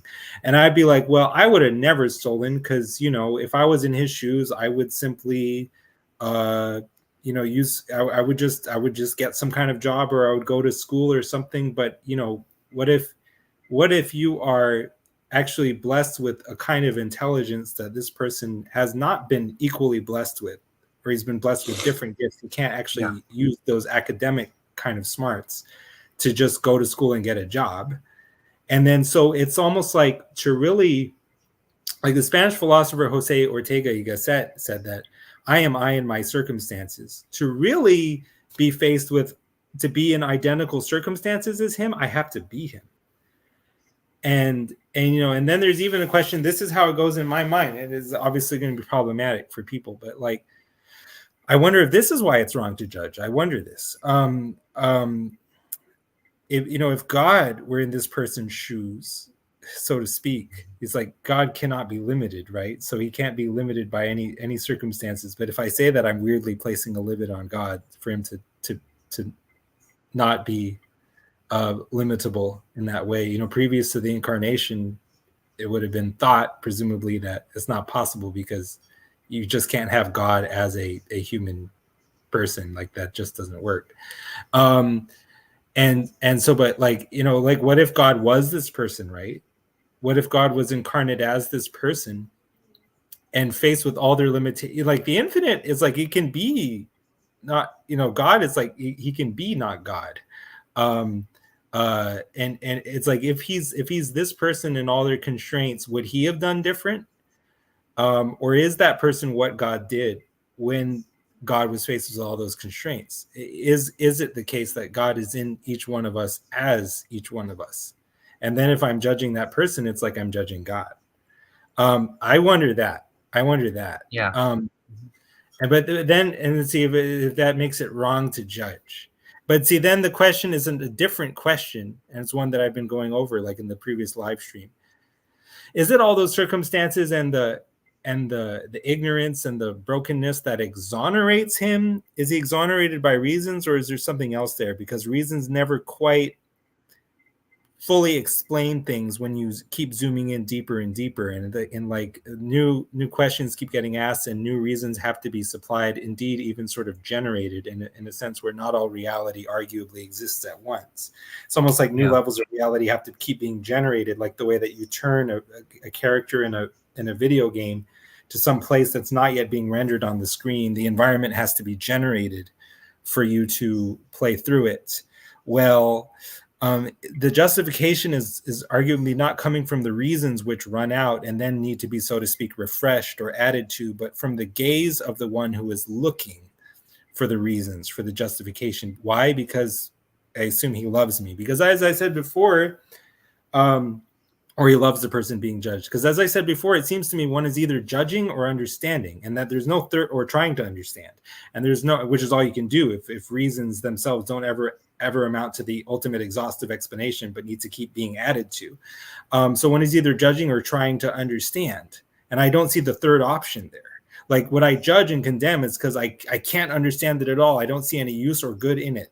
So I want to delete it and erase it. But if I'm trying to understand, is because I assume there's some reason it has for being, something good about it that outweighs the evil. So I'm trying to understand, what is that? Part of this has to do with your idea that nobody's ever doing something bad for just an intrinsically bad reason. And I still struggle with that one. Yeah, that's like PBK's question: is evil done out of ignorance or is it done out of malevolence? And then, but the question is, how is malevolence different from evil? And only one of these, if it's not different, then only one of these can be an explanation as such. And the other is, which is just really refurbishing my point that one is either judging or trying to understand. Because even the framing of the question is evil, it amounts to asking, is evil caused by ignorance or is it simply caused by evil? I.e., it's like self-caused. It doesn't have an explanation. It's obscurum per obscurius. It's the unknown by means of the more unknown, word to define a word. I can't understand it. So it's like, in the case that I don't understand it, I judge it, and it shouldn't be. But in the case where I can understand it, then potentially it can be redeemed. And so, like, you know, the paradigm case of someone doing something evil because in his own mind he didn't see it as good in any way, shape, or form, but as pure evil. He didn't see it as the greatest good he could do at that time under the highest understanding of good that he could form at that time, but instead he did it consciously because it was evil. The only reason I can see one can have for doing that is out of a kind of perversity where one wants to insist on one's own agency, you know, in the face of the Almighty, like an act of pure rebellion a la Satan. But even so, it's like one's own agency is a kind of good, all else equal. And maybe that under certain circumstances, that's the highest good that a person can conceive of. I still see it as serving something which the person has to recognize as their highest conception of good. It doesn't mean that it's good for everybody else, or that the person, you know, cares that it's not good for everybody else.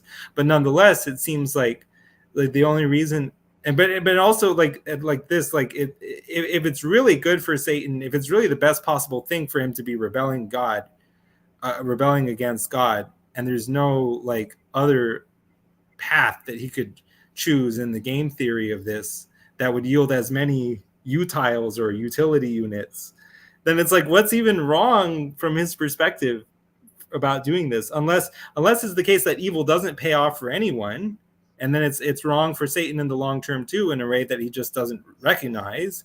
And but if that's the case, then ignorance can be the only reason why he's doing what he's doing. But in either case, it's like in one case I'm right, and in the other case, it's not really clear that there is such a thing as objective evil, because from Satan's point of view, this is the only course of action that can ever make sense. Like you can say, well, it's bad, that's why you shouldn't do it. Well, bad for whom? It's not bad for him. It is the best possible alternative that he has. You see what I'm saying? I don't know. Maybe I think too much, but this is how I. No, I think I was told once there's an idea where I can't remember what religion it's in. It might have been Muslim religion. I don't know if that's true though, so nobody told me on that. But there's an idea that Satan is actually doing good. That's what he was cast down for. He was loving God too much. And I mean, I think it's actually kind of spot on. I think it's like Sherry mentions, you know, you have to love God and your neighbor, and you have to do both. And so if you love God too much, then it's just like, then it's degrading like for God this to is be not so holy. involved with humanity and the way Yeah. that this providence is taking shape to become. So for Yeah, God's and so everything own that sake, doesn't live up to the God's sake of his image, own honor, I advise against this, or I rebel against this command. I understand. So you would hate humanity. It would ultimately just hate humanity. That seems accurate to me of Satan, because you would just, God exalts you to the heavens. You're the highest angel. You're the most holy, most pure angel, or whatever. You're closest to God, you could say.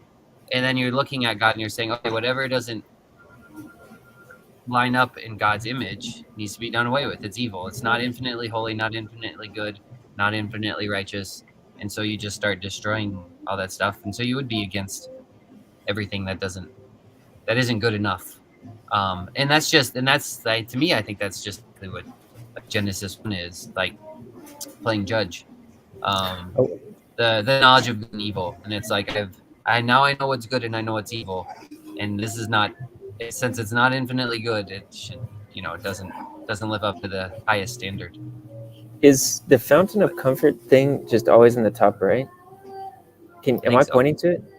You So are. no. And okay. it is. Got it. Squeeze it. Try to squeeze it. I just don't know what it is, and it feels like it's on my tag, like I'm. It's because I'm the founder of Creativity Inc., and you are now. I'm not affiliated with Fountain of Comfort. I don't know what you it will is. be remembered forever on the internet as the endorser of this organization, Fountain of Comfort. And James nonprofit. So all of its thoughts and opinions necessarily do reflect those of the path. Always. I want to see if there's a brass tacks way of looking at this whole judgment thing, and I'm just going to try to think out loud a little bit. Now, if you have God saying, "Look, if you do this thing, then you're going to stand in my court, and I'm going to attribute the punishment that is connected to doing this thing." Now, you can believe me or not, but that is what's going to happen. And then when a person does that, God, baby's like, I understand why you did that, because all these things are happening and this thing was trying to deceive you and yada yada. I understand. But the fact was, I said this was going to happen, and therefore it is going to happen. And that is the way reality works. And so maybe the reasons, even if they may seem like reasonable, in the sense that the person thought they would be the greatest good, don't change the outcome, don't change the judgment. I'm going to offer a situation, a scenario, and then you can either accept it as validly analogous, or you can reject it as not being analogous. But if you reject it as a disanalogous, and you don't even have to necessarily know why you think it's disanalogous, but I mean, if you can articulate why, that would be good too. But let's say I have a situation where I have my 2-year-old child, and they are so like impulsive that I know that if I put the bucket of candy like in the middle of the table for them to get, then they like dollars to donuts. You're just going to get in that candy and eat it all. And I tell them, look, don't eat this candy. If you eat this candy, then we can't go to the park. And so I'm telling you right now, don't eat this candy. And if you do eat this candy, we can't go to the park. But I know basically from all I know about this child, like they're just going to go eat the candy, you know, like, so this is in this case, like as a parent, like whom am I getting angry at? Am I getting angry at the child, or am I getting angry at me for making the condition of going to the park something which I knew that it wasn't really responsible or wise of me to think that they could resist that temptation? Mm-hmm. So now tell me what you think. Do you think it's analogous, disanalogous, or? I think it's disanalogous. Here's why. Because I think there's some things that, you know, when we put a person into the equation, we see, you know, will comes into it, and it's like, well, why did you even do that? But if you think about the point blank nature of something, even if that something has a will, there are consequences that can't be altered. And so if you talked about natural consequences earlier, like the natural outpouring of choosing sin, well, it's like, look, if, you know, we use this, and again, it's not quite analogous, but like if you touch that stove, you will be burned. And so it's like there's just you need to believe there's nothing I can do about it. You or like, whoa, it's God. He has a will. There's something he could do about it, right? Well, what if there's something that's so it's just his nature. Like his nature can't coexist with this thing, and that's what he's trying to tell you, and that's what he's trying to warn you about. And it's like, why can't you override that and all that stuff? But and then I guess what I'm asking is like, because so far I don't necessarily see, because you're making some statements, and it's like presumably those statements represent conditions that my analogy is not satisfying, and I'm not sure I necessarily see yet if it is or isn't, because like, all right, like, so imagine there was something like where you weren't in a position to say, I'm either going to set up this rule or not. So you couldn't say later, like, oh, why did I make that rule that had this obviously horrible consequence? Imagine you it was part so much in your nature, who you are. Yeah. Is it fair to say that you're suggesting that what's disanalogous is the optional nature of my placing the candy in the center of the table? Yeah. What if the what if it just has to be there? The judgment that comes with sin is something that's it's so intrinsic to God's nature that it wasn't as though he was like, I'm either going to be myself or not be myself. You know what I'm saying? I'm either going to have these attributes that I have essentially or not. There's possibly two factors here, one of which is that like getting stomach ache from eating too much candy is for all intents and purposes like an intrinsic consequence of eating too much candy. That's the consequence. But then there's also what my analogy was actually talking about is more so like the responsibility of God, if we may entertain such a notion. And I think the aspect that would be more germane to that is whether or not it is in fact optional for God to hypothetically in this situation place the bucket of candy in the table, or whether it's somehow by its own divine nature something that has to be there and he's not at liberty even himself to take it away. Well, like, look, if you're gonna exist, you're gonna have choices. Maybe something like that. Maybe it's something like that. A candy bowl is, you could take it or leave. But if I'm gonna create you, you're gonna have, and then you're gonna have choices. That's the payoff. And then the question is like, if some choices are better and worse, and it's like you choose the choice that's worse not only for God and everyone else but for you too. And if sin is not of a nature where it is always worse for the doer of sin, there's problems that open up, I would suggest. And morality just doesn't look objective anymore under that condition. But if a person, if in addition to everything you say, it's also the case that there are some choices that are wrong, that are bad for everyone involved, then it's like, can there be any decision and so that the person who chooses it necessarily regrets it? Can it have been motivated by anything other than ignorance though? That's my question, because unless the only way you would put your hand to the stove is if you didn't know it was going to burn, and doesn't that wait for something? Jesus said, forgive them, Father, they know not what they do, as if that fact was relevant to the imputation of guilt. But as far as you necessarily having to exist with freedom, like I think that's right. It's just that's the extra layer to me though.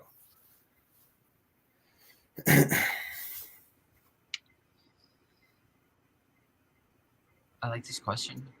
There's a certain way that the ignorance thing can only be known after the fact, and it gets into like this way of reality being like both. Yeah, but it's just, we were talking about a person who was doing something, and if we're talking about, well, what would even be considered pure evil? Okay, well, a person that was doing something that they knew was a negative effect, but ultimately they feel like, so we're not dealing with a case of ignorance in that circumstance, I don't suppose. I chose a situation. Yeah, go ahead. No, I like the situation you chose because, like, the scriptures. I stacked. Mitch is kind of getting in my favor. Mitch is trying to talk about take a more grown-up instance of doing evil, where before the guy does the evil, you can like grab him by the lapels and ask him, "Do you think this is good or evil?" And he'll verbally confess, "No, this is an evil thing I'm about to do." Right? Yeah. Because there's stuff like that. No, that's what I was trying to say. Is like like the scenario set up is the scenario in the garden. Like, why did God put that fruit there? Because is it God's fault or is it Adam's? But then there's a weird part in one of the epistles where Paul says like Adam willingly and knowingly like knew it was wrong. Like he says Eve was deceived, but Adam was not deceived. Like he knew what he was doing. So it weirdly suggests that too, which is kind of strange. Here's the deal: which is I think that is what Mitch is getting at. But sorry. What I was suggesting earlier, as far as like the being and the becoming, and the ignorance aspect of it can only be something you can appreciate in hindsight, is like for everyone to have like the requisite, because I said not all reality exists at once. It's not like an infinite series is somehow exhausted. And so it's like reality is inherently generative or becoming or coming into being. And what I feel, it's like this kind of ignorance is just necessary for this kind of limited reality to exist. And if the person ex ante, before the theft, before the sin, before the evil, had like all the requisite knowledge to see that it was evil, it would be analogous to asking or requiring all of reality, all of an infinite set, very impossibly to exist at once. And that's kind of interesting to me. So in other words, this kind of ignorance is almost necessary to becoming. Yeah, I think I understand what you're saying. This kind of ignorance is almost necessary to becoming. And there's a weird. Sorry, I don't know. You can tell me if this is related or if it's not. So there's a weird way with Adam in the garden, like if you're taking it's like the totality of time, like infinite time, infinite knowledge. If he knew completely, like you could say he partially knew it was wrong because God said so. Like that's all he really needs. Sure. But then you can start to ask why, and it's like, well, like why is it wrong, God? And he does, but like say he knew all that, he knew every in and out. Well, then he's just God, and then he's God taking of the fruit himself in the garden, which is really kind of a strange way to put it. Because if he has infinite knowledge and really is, if you take what Paul says about Adam to be absolutely true, like Adam was in every single way, knowingly and willingly going against all that, and he had total, complete knowledge. If you take it just absolute, like just make it complete, then he's just God in the garden, taking of the fruit himself, and then it's like it just gets really, really strange. Yes, this is where it gets into the predestination and sovereignty aspect of things, because like basically a lot of the time when it comes to the question of why did Adam use his free will to sin and disobey God, the answer will be because he had free will. That's why he sinned. But to answer the question that way is, in a certain sense, it's analogous to being like in a scenario where you're a soldier and there's a munitions warehouse that blows up. It had bombs in it, and then it blew up. And then they launched the investigation to understand, why did this munitions warehouse blow up? And then some private unhelpfully suggests, well, it blew up because it had bombs in it. The reason it blew up is because there were bombs that could blow up. But that's not really the question that's being asked. Not whether it could, but why it did. And so Adam being given free will by God, it's like that is answering the question of how he could sin, but it's arguably not answering the question of why he did use his free will in that direction, why he did exercise it to that end. And I find it difficult to determinately explain any phenomenon. I find it difficult to determinately explain any phenomenon, to whatever limits of determinacy there are, or to whatever limits of explanation there are, without making God the first cause in any chain of explanations. That because it doesn't seem like Adam is so ultimately and perfectly self-determining that he's the cause of himself and of the infinite series of causes behind, let's say, every action that he purposes to do. And so it seems like God is the first cause everywhere and in all things. And I mean, and certainly in Reformed Christianity, and I think in earlier versions of Catholicism, that was no less equally true. But it does, sort of to what you were saying earlier, almost create the impression of God judging himself when he judges Adam, or in another sense, like setting up his toy soldiers in some objectionable posture or position, and then becoming indignant at them because of the way he set them up, and then so striking them down in indignation. You know what I'm saying? It seems like once an action is done, there is an explanation, and it seems like God is the first and last word of every explanation. Because to simply observe that he had free will is not actually to explain why he used his free will in whatever way he actually did.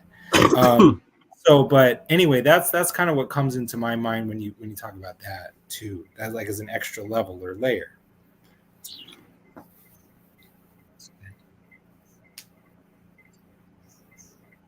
Any comments, Mitch?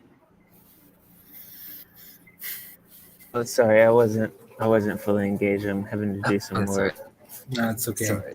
There's nothing a good Presbyterian or Reformed Baptist wouldn't disagree with. But except perhaps the emphasis they would place. They would say something like God is still just in knocking down those soldiers. And it does violate the wisdom of man, but who are you, oh man? That's the language that you gave me a while that I still use is having operative limitations to your theology. I'm never going to say that. I said that? Yes, and I used it ever since. I'm never going to say that God has sinned. I'm never going to say that. I'm never going to say that God doesn't judge us. Things like that. But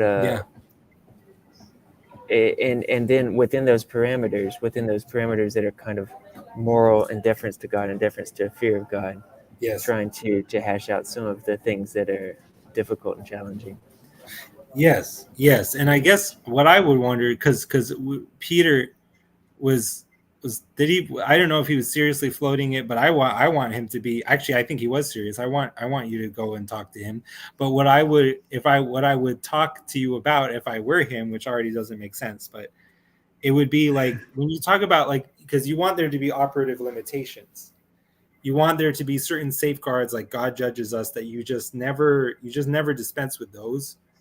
There must be an intuition that's underlying that, and if so, what is that? And where does that come from? I sense it's a temperamental thing.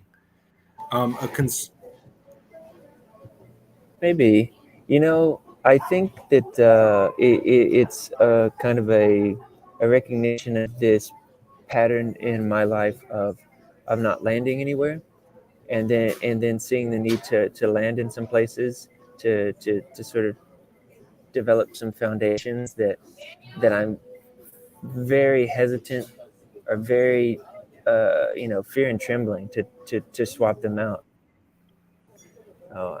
Kind of get into these because I find that I very postmodern in my thinking, and I have a lot of trouble behaving because of how much trouble I have landing somewhere. And so I found that it's important for me, and I think really for others, to land somewhere. And then when you've got some foundational in places, that's how you can build off of it. And if you're constantly flim-flamming on the other handing about what your foundations are, then you're going to have trouble building or behaving. Now, so in the spirit of what I said earlier, because what I'm hearing from you is that there is a need to land somewhere, but sort of in the spirit of what I said earlier, the mere capacity to use the will does not explain why it's used in a particular direction. So I would also say the need to land somewhere doesn't necessarily explain why you need to land here. But I think I did hear you say that there's a fear and trembling aspect, or it sounds like to get rid of these safeguards would be to get rid of the fear of the Lord. The fear of the Lord is the beginning of wisdom. And so maybe in some stupid way, all I'm really asking you is, why do you fear the Lord? Or maybe more like Satan, I'm asking you, why do you see it as necessary to fear the Lord? But maybe in a more Christocentric way, I could be asking, why in the end do you view this as necessary to fear the Lord? Or why is this the most exalted form of the fear of the Lord that you can conceive? That's a really good catch, Cal. Noticing that I said, why I land somewhere, but I didn't say why I landed in the place that I was landing. I think it's because it sounds to me like what the Bible is saying. Now, I know from our experiences talking for the past few years, or has it been that many years with me and you, Cal? I don't know. But at least a year and a half. Yeah, almost a couple of years. that there's always an on the other hand to what you might think that the Bible is saying. And so I recognize that. I recognize my tendency to, on the other hand, ad nauseum. And I'm like, I got to pull the trigger somewhere. And it's like, that sounds like to me what it's saying. So that's what I'm going to go with. I know that you need to be open to being convinced about things that you're wrong about. And I think that's why you and I continue to engage, because I don't want to completely shut myself in a box, but I am going to really plant my flag as we go. And it's possible that along the while it will be revealed that where I planted my flag was a poor choice, but it's still going to be important that I have planted my flag. And the reason that I planted it there is because that sounds like what the Bible is saying. It sounds like he's saying he judges people. I think if you do plant your flag there, it's because of God ultimately. In other words, God is the ultimate reason why you're believing as you believe. And if I really believe in God, I can't ultimately say that that's bad. But for some people's theology would be like the particular good that it serves that Mitch believes as he does, assuming Mitch is actually wrong, which is an extra assumption, is the good of God being justified by the spectacle of his tormenting all those who were wicked and or who believed wrongly. And, this is how he illustrates his justice. Or it could be the good of he consigned them to disobedience so that he can have greater mercy on all. But I mean, that's all with the extra assumption that you're actually wrong. I mean, from my standpoint, for Mitch to be wrong about this doesn't really carry any grave theological consequences, obviously, like not in the longest of terms, like not in the form of like you being irrecoverably or lost, right? And so but really for me personally, like I have to realize a lot of things, but what a person, like they're believing that I think each person, I mean, not everyone would agree with this. I think each person is really, in a sense, doing the best they can. In a sense, like there's the maximum of good faith where a person's reaching toward God is concerned, and where God is understood as like the highest good that they can conceive of. No one's being willfully perverse or obstinate or stupid at the deepest level, although at more proximate levels, it's possible for people to be engaging in rhetoric and bad faith and things like that. But anyway, which is not what you're doing, obviously. But I don't know. Sorry, Jason, if I cut you off. No, I was going to float to both of you guys about the fear aspect. But I don't know if it's as relevant anymore. I guess the thought, because Mitch mentioned the guardrails or whatever, and I guess my thought was like holding to the idea that God judges. There almost seems to, like, I wonder if that's good to have as a guardrail, at least on the outset, because he tells you to judge. Like, there's a weird way in Genesis where it says, like, don't tree of the knowledge of good and evil. Like, it's kind of me that's like playing God, judging good and evil. And you're kind of not supposed to do that, but then you get to the end of the book and it's like God sets up thrones for judgment that he wants to put you on, put the saints on. But then, I mean, even throughout your life, it's like you're put in positions to do that. Like I've experienced times where I've been like forced into that, where people are not just asking your opinion, but they're entrusting you with like authority and responsibility. Like Mitch being a father now, it's like he's forced to have judgment over his daughter. And it's like, I don't really know a better way. I mean, it could be the bad way to it, but it almost seems to be like, that's kind of always what comes to my head about the fear of God. It's like, it doesn't seem to be a bad way to go about things, is when I'm going to give a judgment on someone God has asked me to be responsible over, I have to do it in fear and trembling or something like that. I have to be almost afraid of God above me, because it's like I'm going to be giving a judgment to them. I have to be like weirdly have some sort of fear that I'm doing what God wants, It's like I could be wrong too, or something like that. And so there's a weird fear of God that comes into play. I don't know. So I guess the question you both would be like, is that bad to have that posture towards God, or is that like ultimately a good thing? I mean, I want to answer by just saying that, like, in a certain sense, because I know I say all the time, God doesn't judge. So I know I say that. In another sense, what I can be seen to be doing or said to be doing is changing what it means for God to judge. So like in the case of Babel Tower, did God stretch out his hand, or did it fall of its own weight? In either case, the outcome is the same. What I'm saying is that God allows things to happen through an indirect agency, but it's still ultimately his plan and his providence. In that sense, it's his will. It's just not the final, insofar as it's bad in the short term. It just means we're not yet at the good ending that God really purposed this event for. And so in a sense, you can say God does judge, but it always takes the form of letting someone basically face the intrinsic consequences of their actions. Is it good to have fear and reverence before God? It's like, yes. But like, is the deepest reason you can find for having that fear is like fear for your own soul?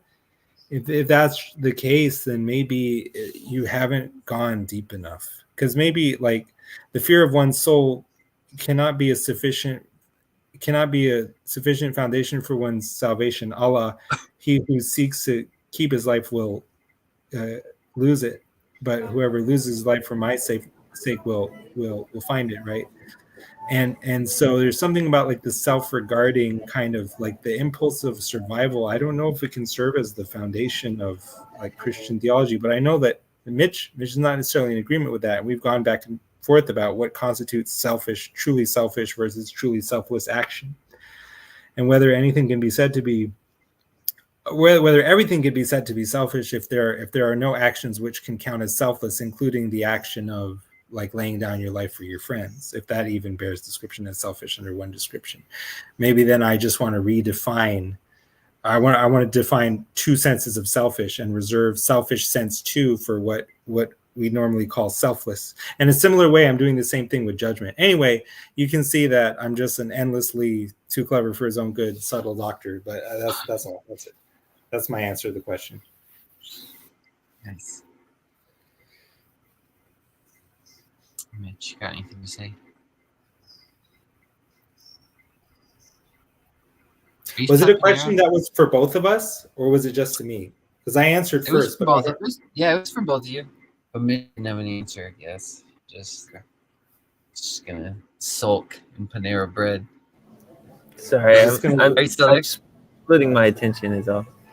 Is that are you drinking the lemonade that kills you? No, they moved it to the back since the whole thing. You have to ask for it specifically, but I was drinking it every day and like scads. Wait, it kills you? What's going on with this? A couple of instances of people, because of how high the caffeine content is, people with heart issues have. The lemonade? I think 2 people have died, if I'm not mistaken. There's caffeine in lemonade? It's a charged lemonade. They had 3 different fruit drink flavors that had. Why am I not drinking this? I didn't know this was. You can get it at Panera, but it's very dangerous because it goes down so quickly. Is it really like hot like coffee? They say that it slows you down. I think point. Is it really dangerous, or were these people just pussies? No. Well, I think they do have heart conditions, but it's extremely high caffeine content. Well, I just realized that, because like if you're drinking hot coffee, you're not drinking that all at once. And if you're drinking like caffeine, if you're drinking like carbonated Monster or Red Bull, you're not drinking all that at once because it's like spicy. You know what I'm saying? Like, and so like it's crispy. But it's like if you're drinking that lemonade down in one gulp and you have that much caffeine at once, like have you ever drunk like a beer, like just chugged it super fast and gotten that head rush? You know what I mean? Like, what if you're getting that? It's great. I would like to do that with caffeine. I think we should we should next time on here like do shots of espresso and see who can do the most. True. You want to try that? Next live stream.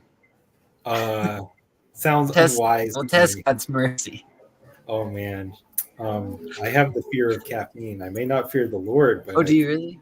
Fear caffeine. No, I'm just I don't at all. Just making a joke. No, but yeah, no. Next time who knows what shenanigans we'll get up into next time. Yeah. Well, I can end it here if you want to. I don't know. It's 3 hours 45 minutes in. What is that?